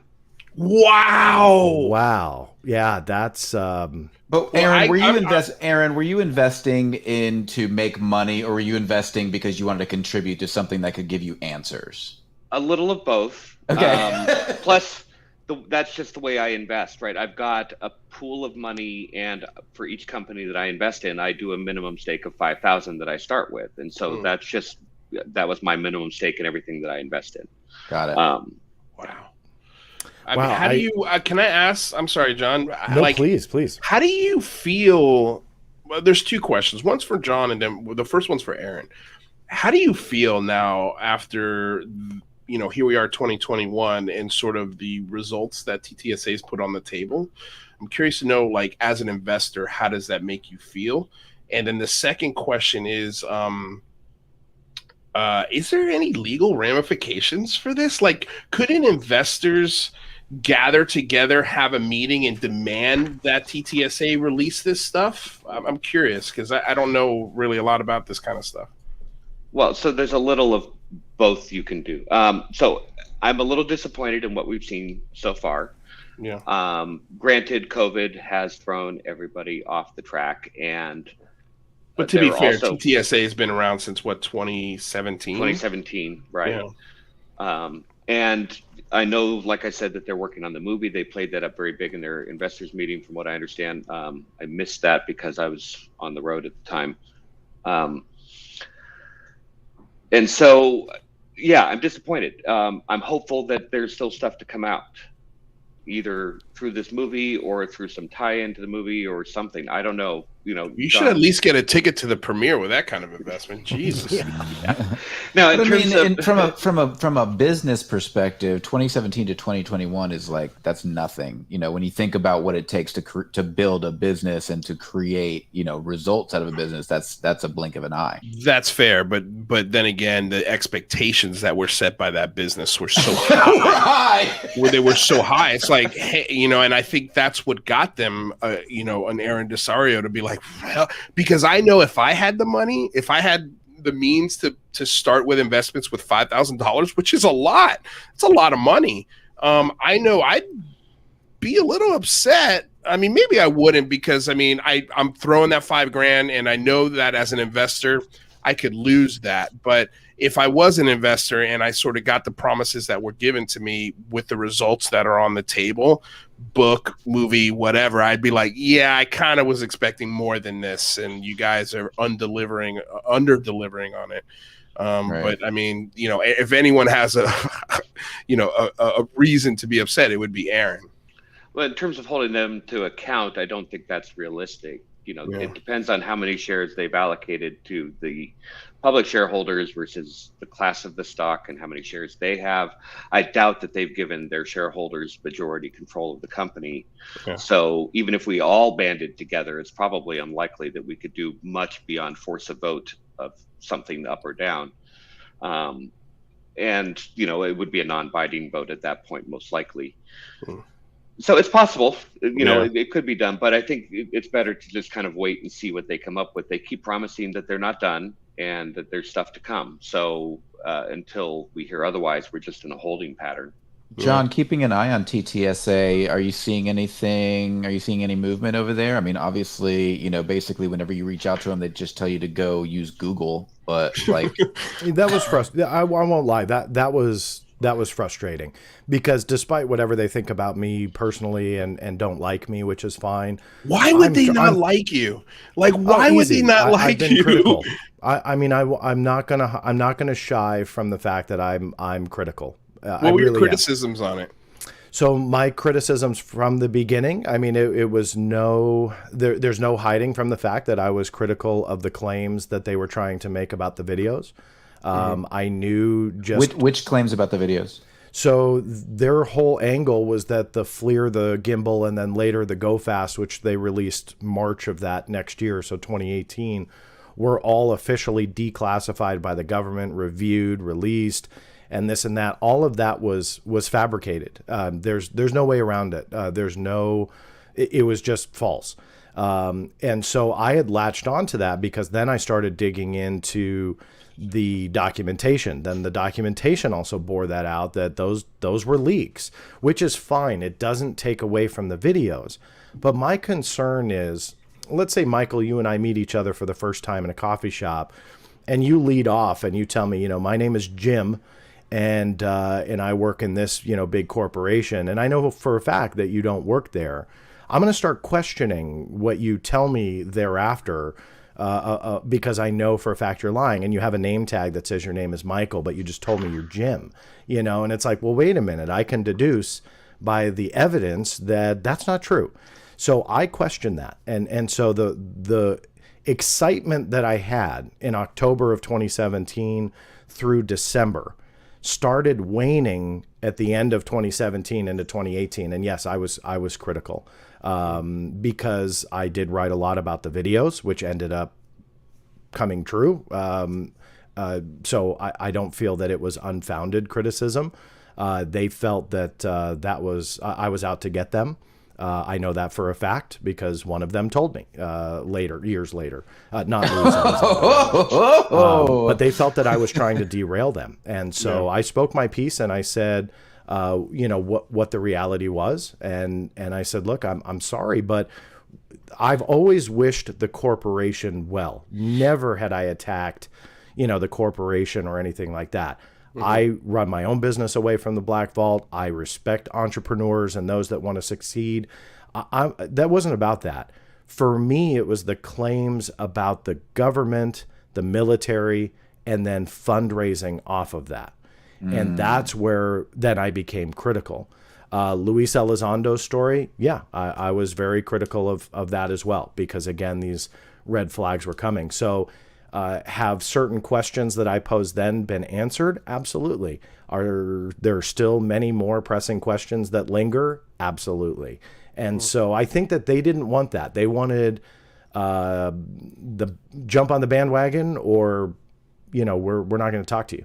Or kick rocks. So, yeah, exactly. And I think that was... that has something that's lingered with them as well. One thing really quickly, if I can add, going back to the investors for this article, I had put a public posting reaching out to investors, and you'll all note if you read the article, there are no quotes from investors. And I can tell you, after speaking to more than, there were 17 that I had spoken with, each and every one, minus the one that I knew was a investor already, each of them gave me proper paperwork and showed, that they were investors, or I wouldn't quote them.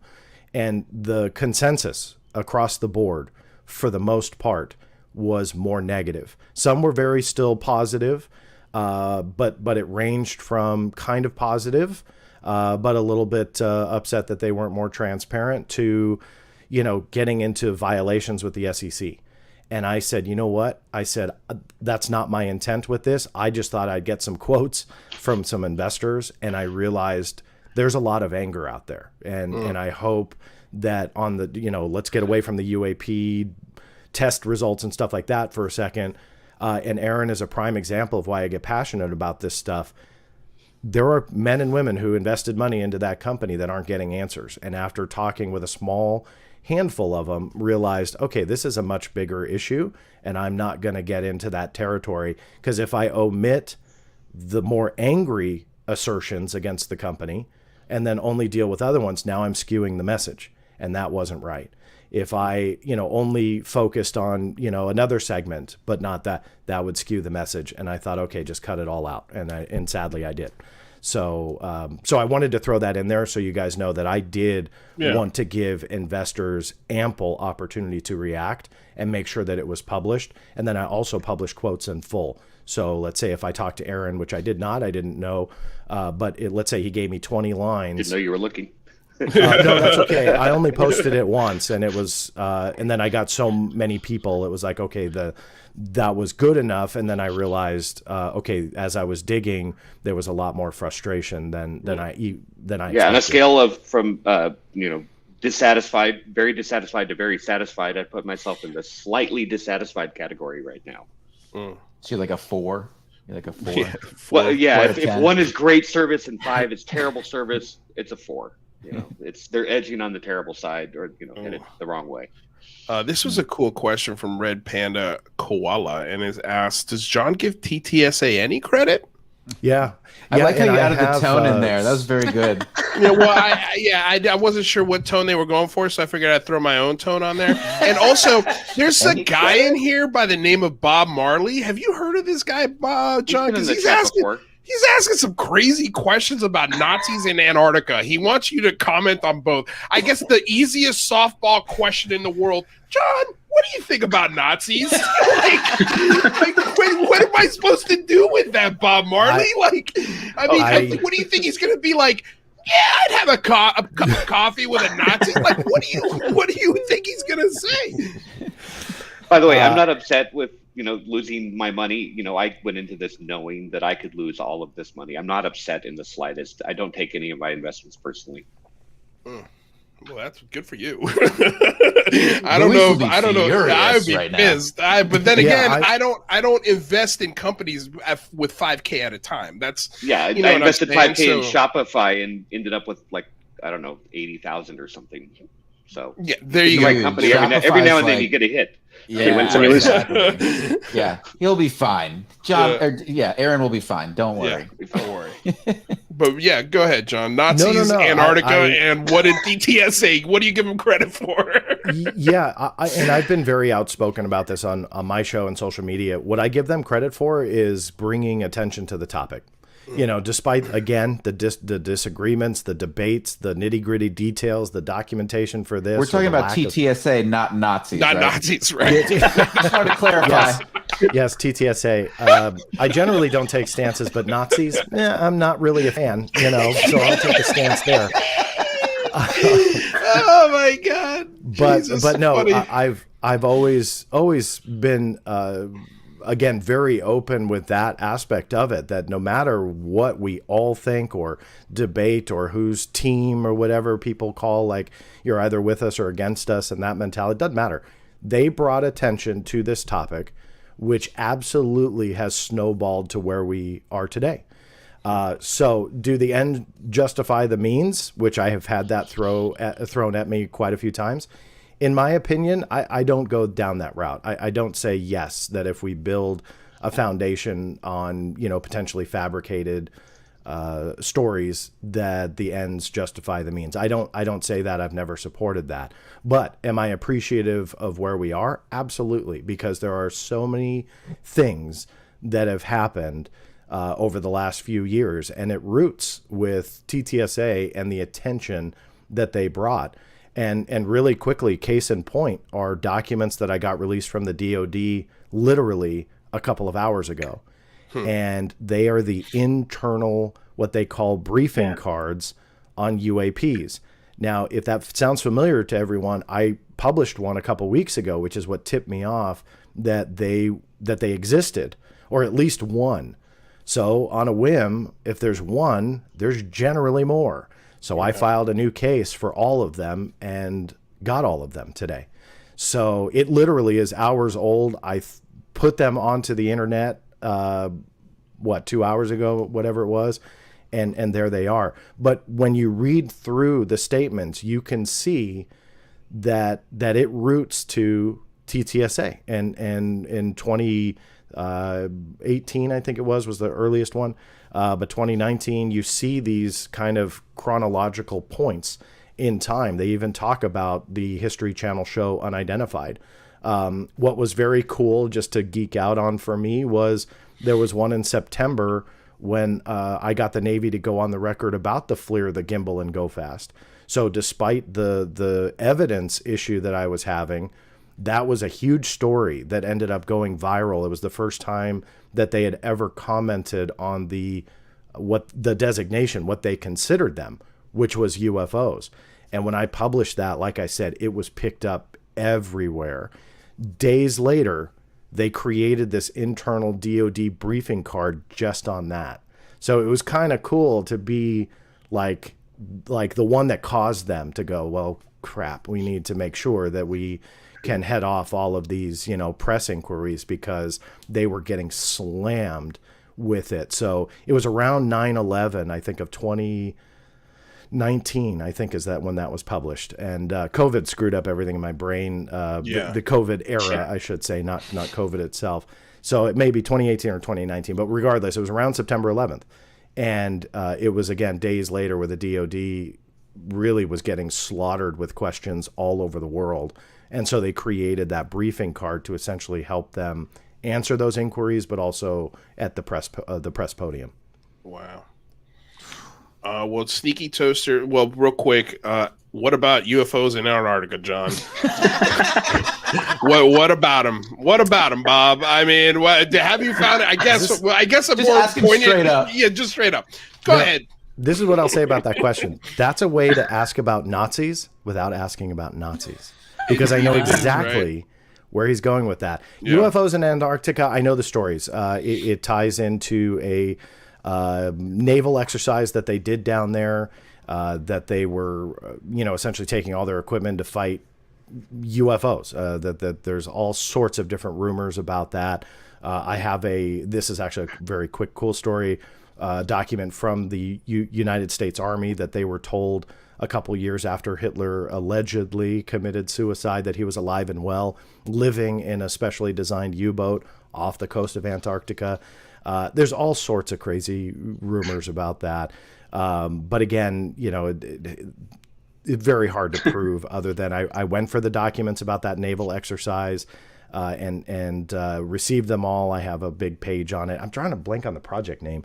But regardless, all of it is real. It just had nothing to do with UFOs, but it has created its own living, breathing legend that the U.S. Navy took all of their equipment and technology down there to fight UFOs. But in reality, it was to test how they would essentially operate in such cold temperatures.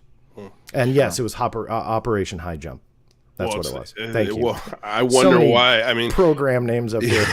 There's so-called documentary filmmakers that have made documentaries about underground bases in Antarctica without stepping 1 foot in Antarctica. And I'm like, how is this possible that you made an entire documentary about this and didn't even go there? Unbelievable. But I want to open it. Who have heard something. You talk to people who have heard something about something, and then you just talk to them, and then boom, and then you make a documentary. All of a sudden, it's a film. People involved in these exercises, though, would be kids, right? We're talking about 18 to 22-year-olds, and they just make up shit. Right. That's fair. Daniel or Aaron, do you guys have another last question for John Greenewald? Should we hit Sneaky Toaster's question? Well, I was going to do that, but I was gonna ask that for the last question. Okay. All right. Yeah. Aaron, did you have anything from your blast this morning that stuck out? Anything in that material that was new or interesting beyond, of course, you being the target of one of them? Yeah, no. It's a great question. I have to still kind of go through them. I read through them before I posted them. A few of the comments seemed new to me. Was it anything groundbreaking? No.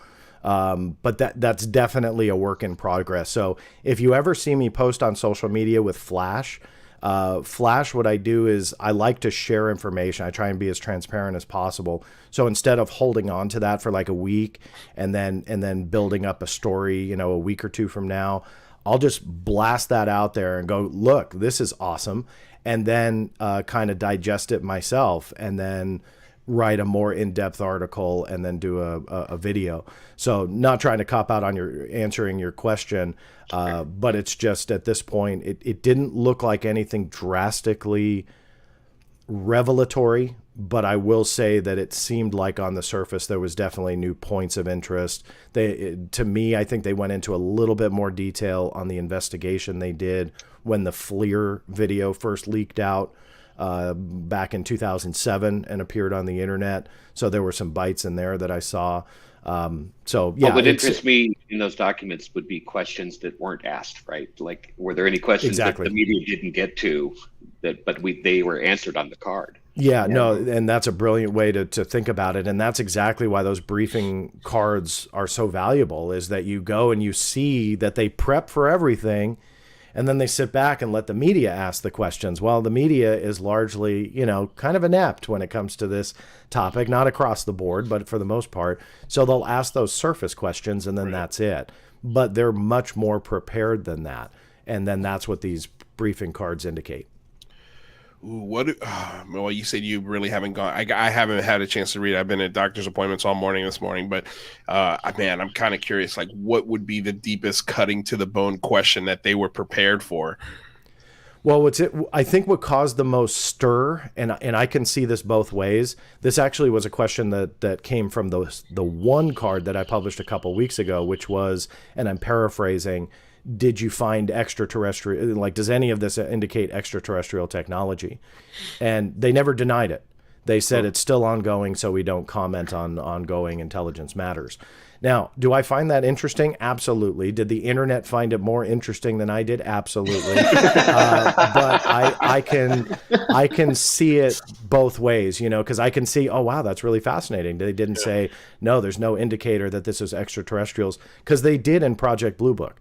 So that was, I would say, not the norm. Not that we have a lot to judge that on. We only have one UFO project in the past to essentially judge it on. But they didn't say no. In Project Blue Book, they said no. Now they're saying we don't comment on it. In the same respect, I can see the opposite end. You know, I mean, and this has been, if you've been following the no comment debate debacle, no comment gate 2021 is what I'll call it. And in essence, like, what does no comment really mean? And when somebody says no comment, to some, that's a confirmation. To me, it's no. That is the way to completely remove yourself from commenting and giving any indication to what the answer is. And a prime example was sent to me, and it's on my Twitter feed on the handle. So I'm sorry, I don't know the person's handle off the top of my head. But they sent me a CIA document from the 1950s. And it was the CIA being asked by a member of Congress about George Adamski. And George Adamski is a really hokey 1950s alien contactee. I even posted a video to prove my point. And I was surprised that so many people didn't realize, like, those are George Adamski's videos. We always hear about his stories from the 50s. But when you look at it's so awful. Like, you can see... The video, it's comical. I mean, I laughed out loud when I saw the video. Yeah, no, absolutely. I mean, you can literally, like, see the string, and it's like, you know, on the film going, and I'm not exaggerating, but this is what it was. So the CIA was asked by this congressman to respond to the allegations made in this book about George Adamski and his encounters and this and that, and being even so over the top hokey. You know what the CIA said? No comment. That they actually can't comment on it. And as hokey and as ridiculous as Adamski's claims and videos and films and photos were, that was the stance. And it shows, again, that no comments really don't really mean anything. Right. So that was an interesting part of the card. Huge hole, right? We've got a huge hole in our psyche where anybody could drive any bus they want through. Yeah, it's problematic. With any crazy theory that they can come up with. The government should at the very least clamp down. If there's a no, they should clamp down on this stuff, because this causes problems in our society. It creates conspiracy theories. But see, and you're there's no disagreement, so I'm not disagreeing with you, but just playing devil's advocate, I can see why they do it. Because number one, from an intelligence standpoint, they are giving absolutely zero indication what the finish line is or what the answer is, or they whatever. Work for us. Yeah, and again, I'm not arguing, but it doesn't matter. National security trumps us writing that paycheck. And so, and I'm not supporting that. I'm just saying that that's their mindset.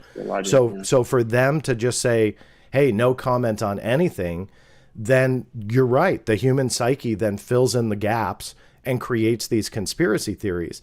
And I've spoken a lot about this in the last 6 months to a year, that in itself is a tool for counterintelligence, because now you can utilize the general public creating the gap filler, you know, and those conspiracy theories. Isn't that using the American public in an illegal operation, though? I mean, that seems like they're manipulating us to believe one thing in order to further their operations, and that's purely an illegal thing to do. That's what they did for the SR-71. I mean, Afghanistan. And the Blackbird, I mean, all our classified... I guess it's not new that it's illegal. Yeah, there's a precedent for sure. I love this type of conversation, and you bring up an excellent point, but in the same respect, they're not telling the U.S. public to fill in the gaps and create the conspiracy theories.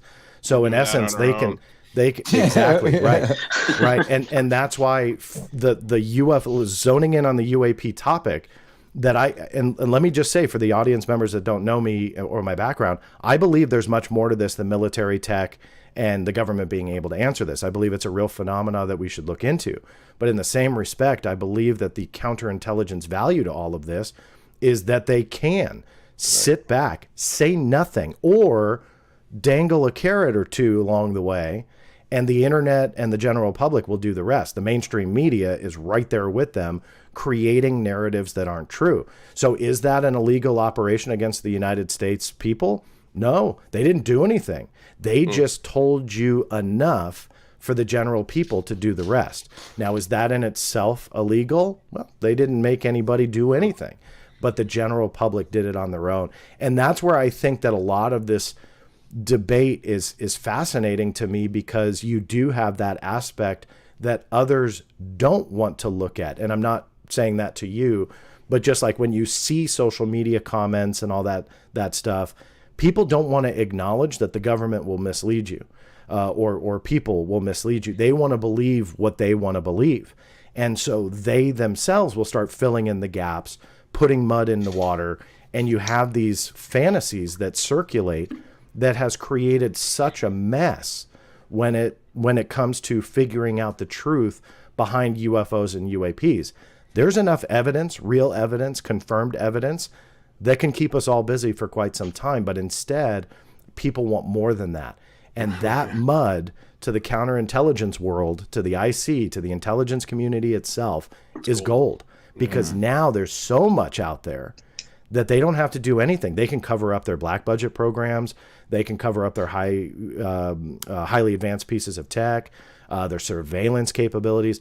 They can cover up all of that without any effort to cover it up. Because there's so much mud out there with people talking and saying, Wilson did this, and yes, I'm making a jab at the Wilson Davis documents. I was just about to do that for you. I'm like, I know John's talking about these Wilson Davis documents. But they must believe that they're not going to land on the White example. House lawn, right? They must be sure that that's not going to happen. And I'm sorry, Aaron, I missed the first part of that. It was a little low. They must be sure that they're not going to land on the White House lawn then at this point, right? If they're using this for counterintelligence, they would have to know that their back is covered. Yeah, if it's one of those things that ever could happen to them, they likely believe it would have happened by now. So I think that they would take comfort in knowing that part is not going to happen, so they can use it. If it ever does happen, well, look, the government's been caught in numerous lies in the last 70 years, so they'll just deal with that when they have to, and we'll get some presidential apology or something like that, and then away we go, and there's nothing we can do to hold them accountable. So I love, John, you're such a truth teller, and I really, really respect you for that. Real quick, last question. Well, there's two, because he's got a $5 follow-up to this first one. So if you can answer these quickly, because we're already 10 minutes over. Yeah, no, I'm good. Okay. John, can you give us an example of the FOIA requests you have towards the DIA? Keep up the great work, Singularity Lab and Black Vault. Any FOIAs that you have towards the DIA?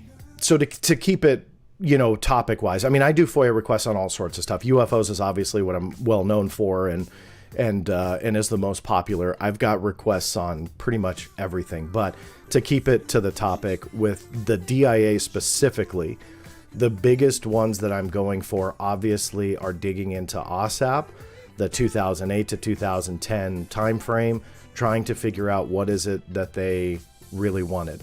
That to me is a big part of this story that nobody talks about. There's also a gap between about 2010 and 2012 that really nothing is accounted for. So if you really start looking at the chronology of the different stories that have surfaced, the few documents that have come out, there's a lot of holes. So with the DIA, again, keeping with the topic, I'm digging into that. I mean, you pick the angle, I likely have a request for it. I believe last count, I've got at least 60 requests with DIA that are still open on all sorts of different topics, but a lot of which are UFO and UAP related. Dude, your Excel spreadsheets must be nuts. I created a database program outside of spreadsheet to keep track of it, and even that makes it difficult. I mean, sometimes I get lost. A government agency will write me, and they'll give me no indicator what they're writing about, and they ask me a question, and I'm like, okay, I'm really sorry. What did I ask for? Because I have 12,000 requests open right now. So which one? Yeah. So sometimes that's a little bit tedious, but yeah, I try and keep track of everything best I can. Last follow-up question. Which member agency of the IC community do you believe would yield the most insight under FOIA for UAP? That's a tough one. Based on the UAP report, there's about 14 different agencies and branches of the military that were involved with contributing to the UAP topic. So for me, it's really hard to pin it down which one would know more. In my experience of 25 years looking into every government secret you can imagine, I can prove time and time again the left hand doesn't know what the right hand is doing. So a lot of times there's no one big secret holder. If I had to answer, I would round it down to the CIA or the NSA, and to see what their respective agencies have. I was asked something similar the other day, and I think I said CIA, but also with the same respect, I would argue NSA is up there because we know they have the capabilities of watching the communications of everyone else, which probably includes the CIA. So the NSA, it's like a double whammy. You get what the NSA knows, and then on top of that, you get what they collected from all the other agencies. So I would say out of those two, they have the biggest capability to understand the intelligence from everywhere else, whether it's legal or not, and they bring it into their big old data house servers and stuff like that. So if I had to pick, it would be one of those two. John, you continue to amaze me, the hard work that you do. My last question is, when can I get an updated headshot for our thumbnails? Because the one I have of you is way too old. Well, what you say, I look a lot older? I'll have to lose weight and look prettier. I need a high def image of you, my friend. So again, thank you so much for joining us, John. And for those of you who aren't following John, make sure you go check him out at the Black Vault. John, can you tell everybody where they can find you if they want to learn more about your work? Yeah, I appreciate it. Short and sweet for you. If you just go to theblackvault.com, all of the social media links are there. And then on YouTube, I am the Black Vault Originals. I have 2 channels. Easy way to get there is theblackvault.com/live, Live, and then that'll forward you over to the YouTube channel. Amazing. Well, again, we appreciate the work that you're doing. I appreciate that you keep us all grounded in this conversation. And also about the government itself. So many people want to believe that there's this, deep state going on when, half of these guys are running around in bureaucratic muck.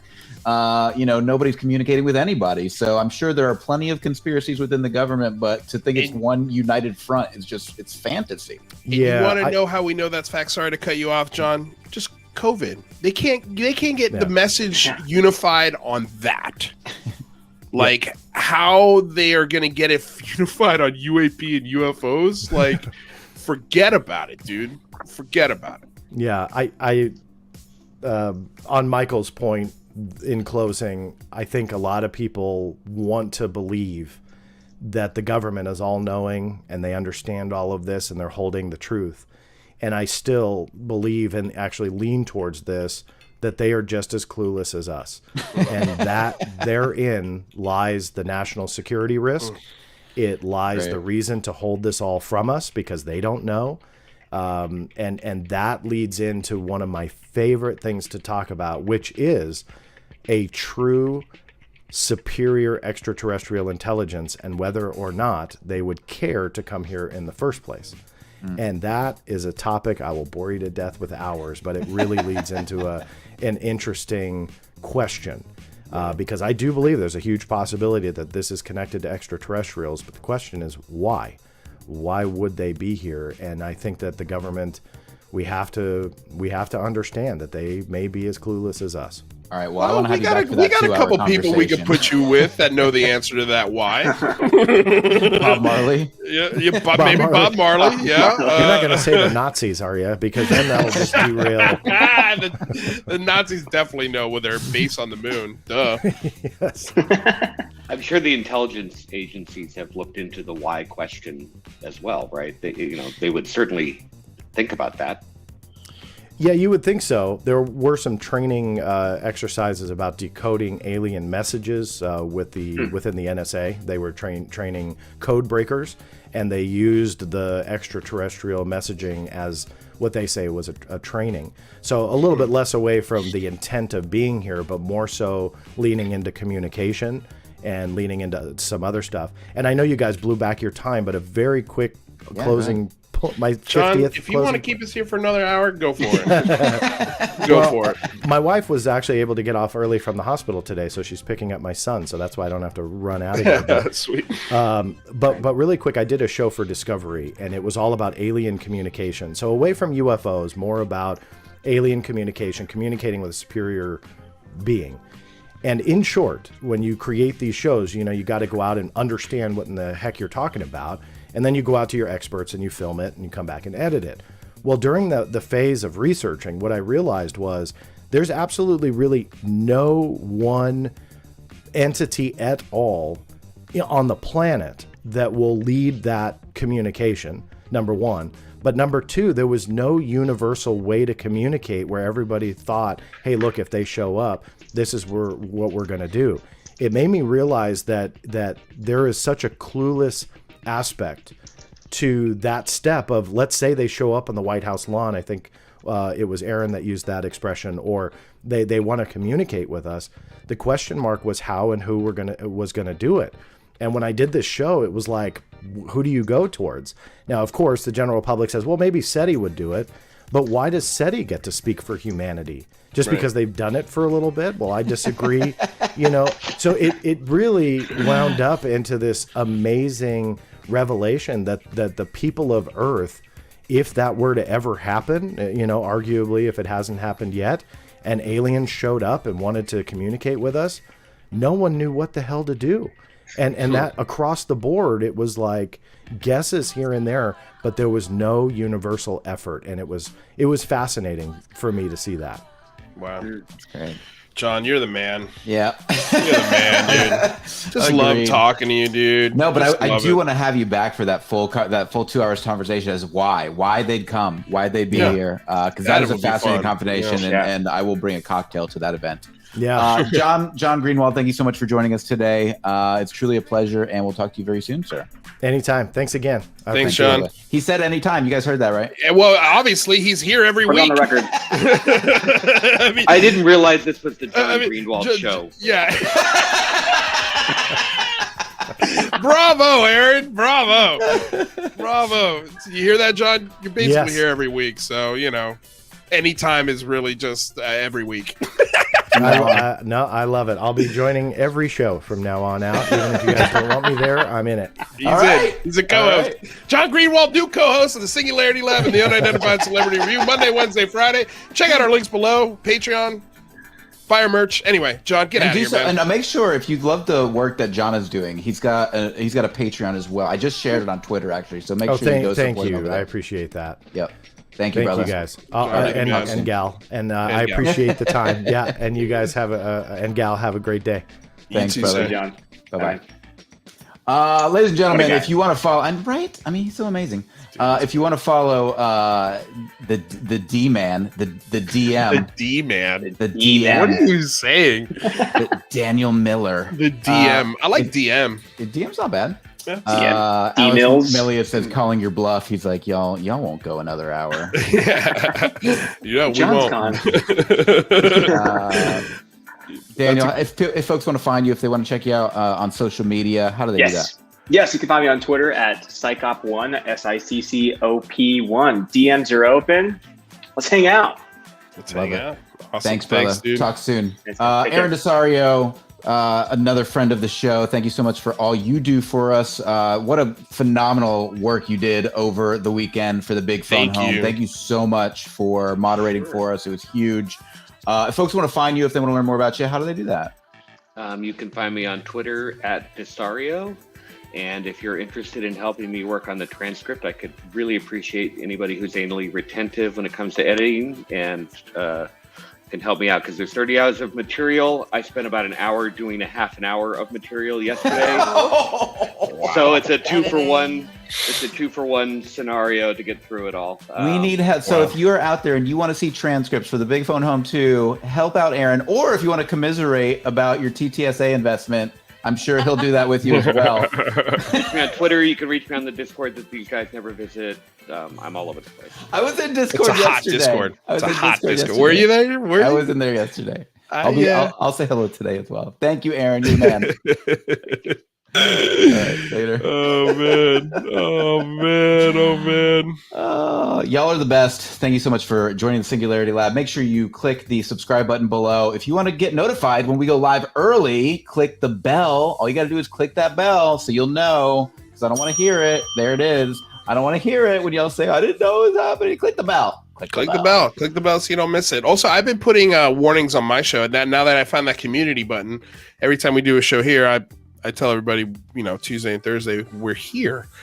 Sneaky Toaster, the Discord is in Michael's link below. It's also in my link as well, in our link tree. The link tree below. Yep. It says Discord. All you got to do is go click it and join. Yep. It's a hot conversation. Like, there's a lot of people in there. There's a lot of stuff. Active. Yeah. And in Discord. I am not. Do not reach out to Louis in Discord. It will not work. Probably won't work. But thank you. If you want to tell Louis something, just private DM me and I'll tell him. There you go. There you go, man. Cool. Well, of course, check out the podcast on Spotify, iTunes. If you haven't liked, subscribed, or shared, please do all three of those. This was a killer conversation. We had Tom Rogan and John Greenewald. I know. Damn. I feel so bad for Kristen because we usually have stuff where she can chime in, but she was like, well, I'll just get to let these guys talk. Yeah.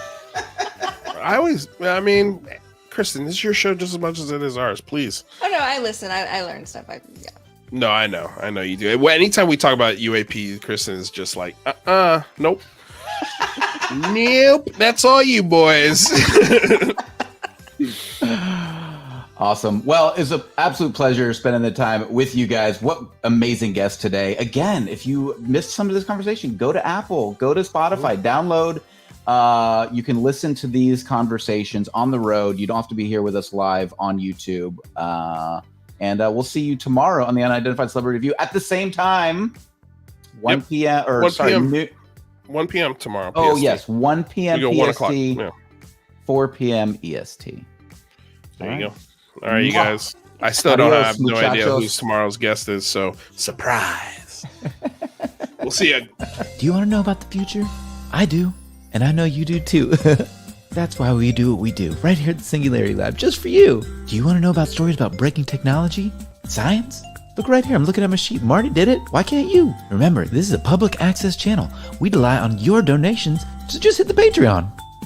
So we can continue to bring you updated science and technology breaking news every single day.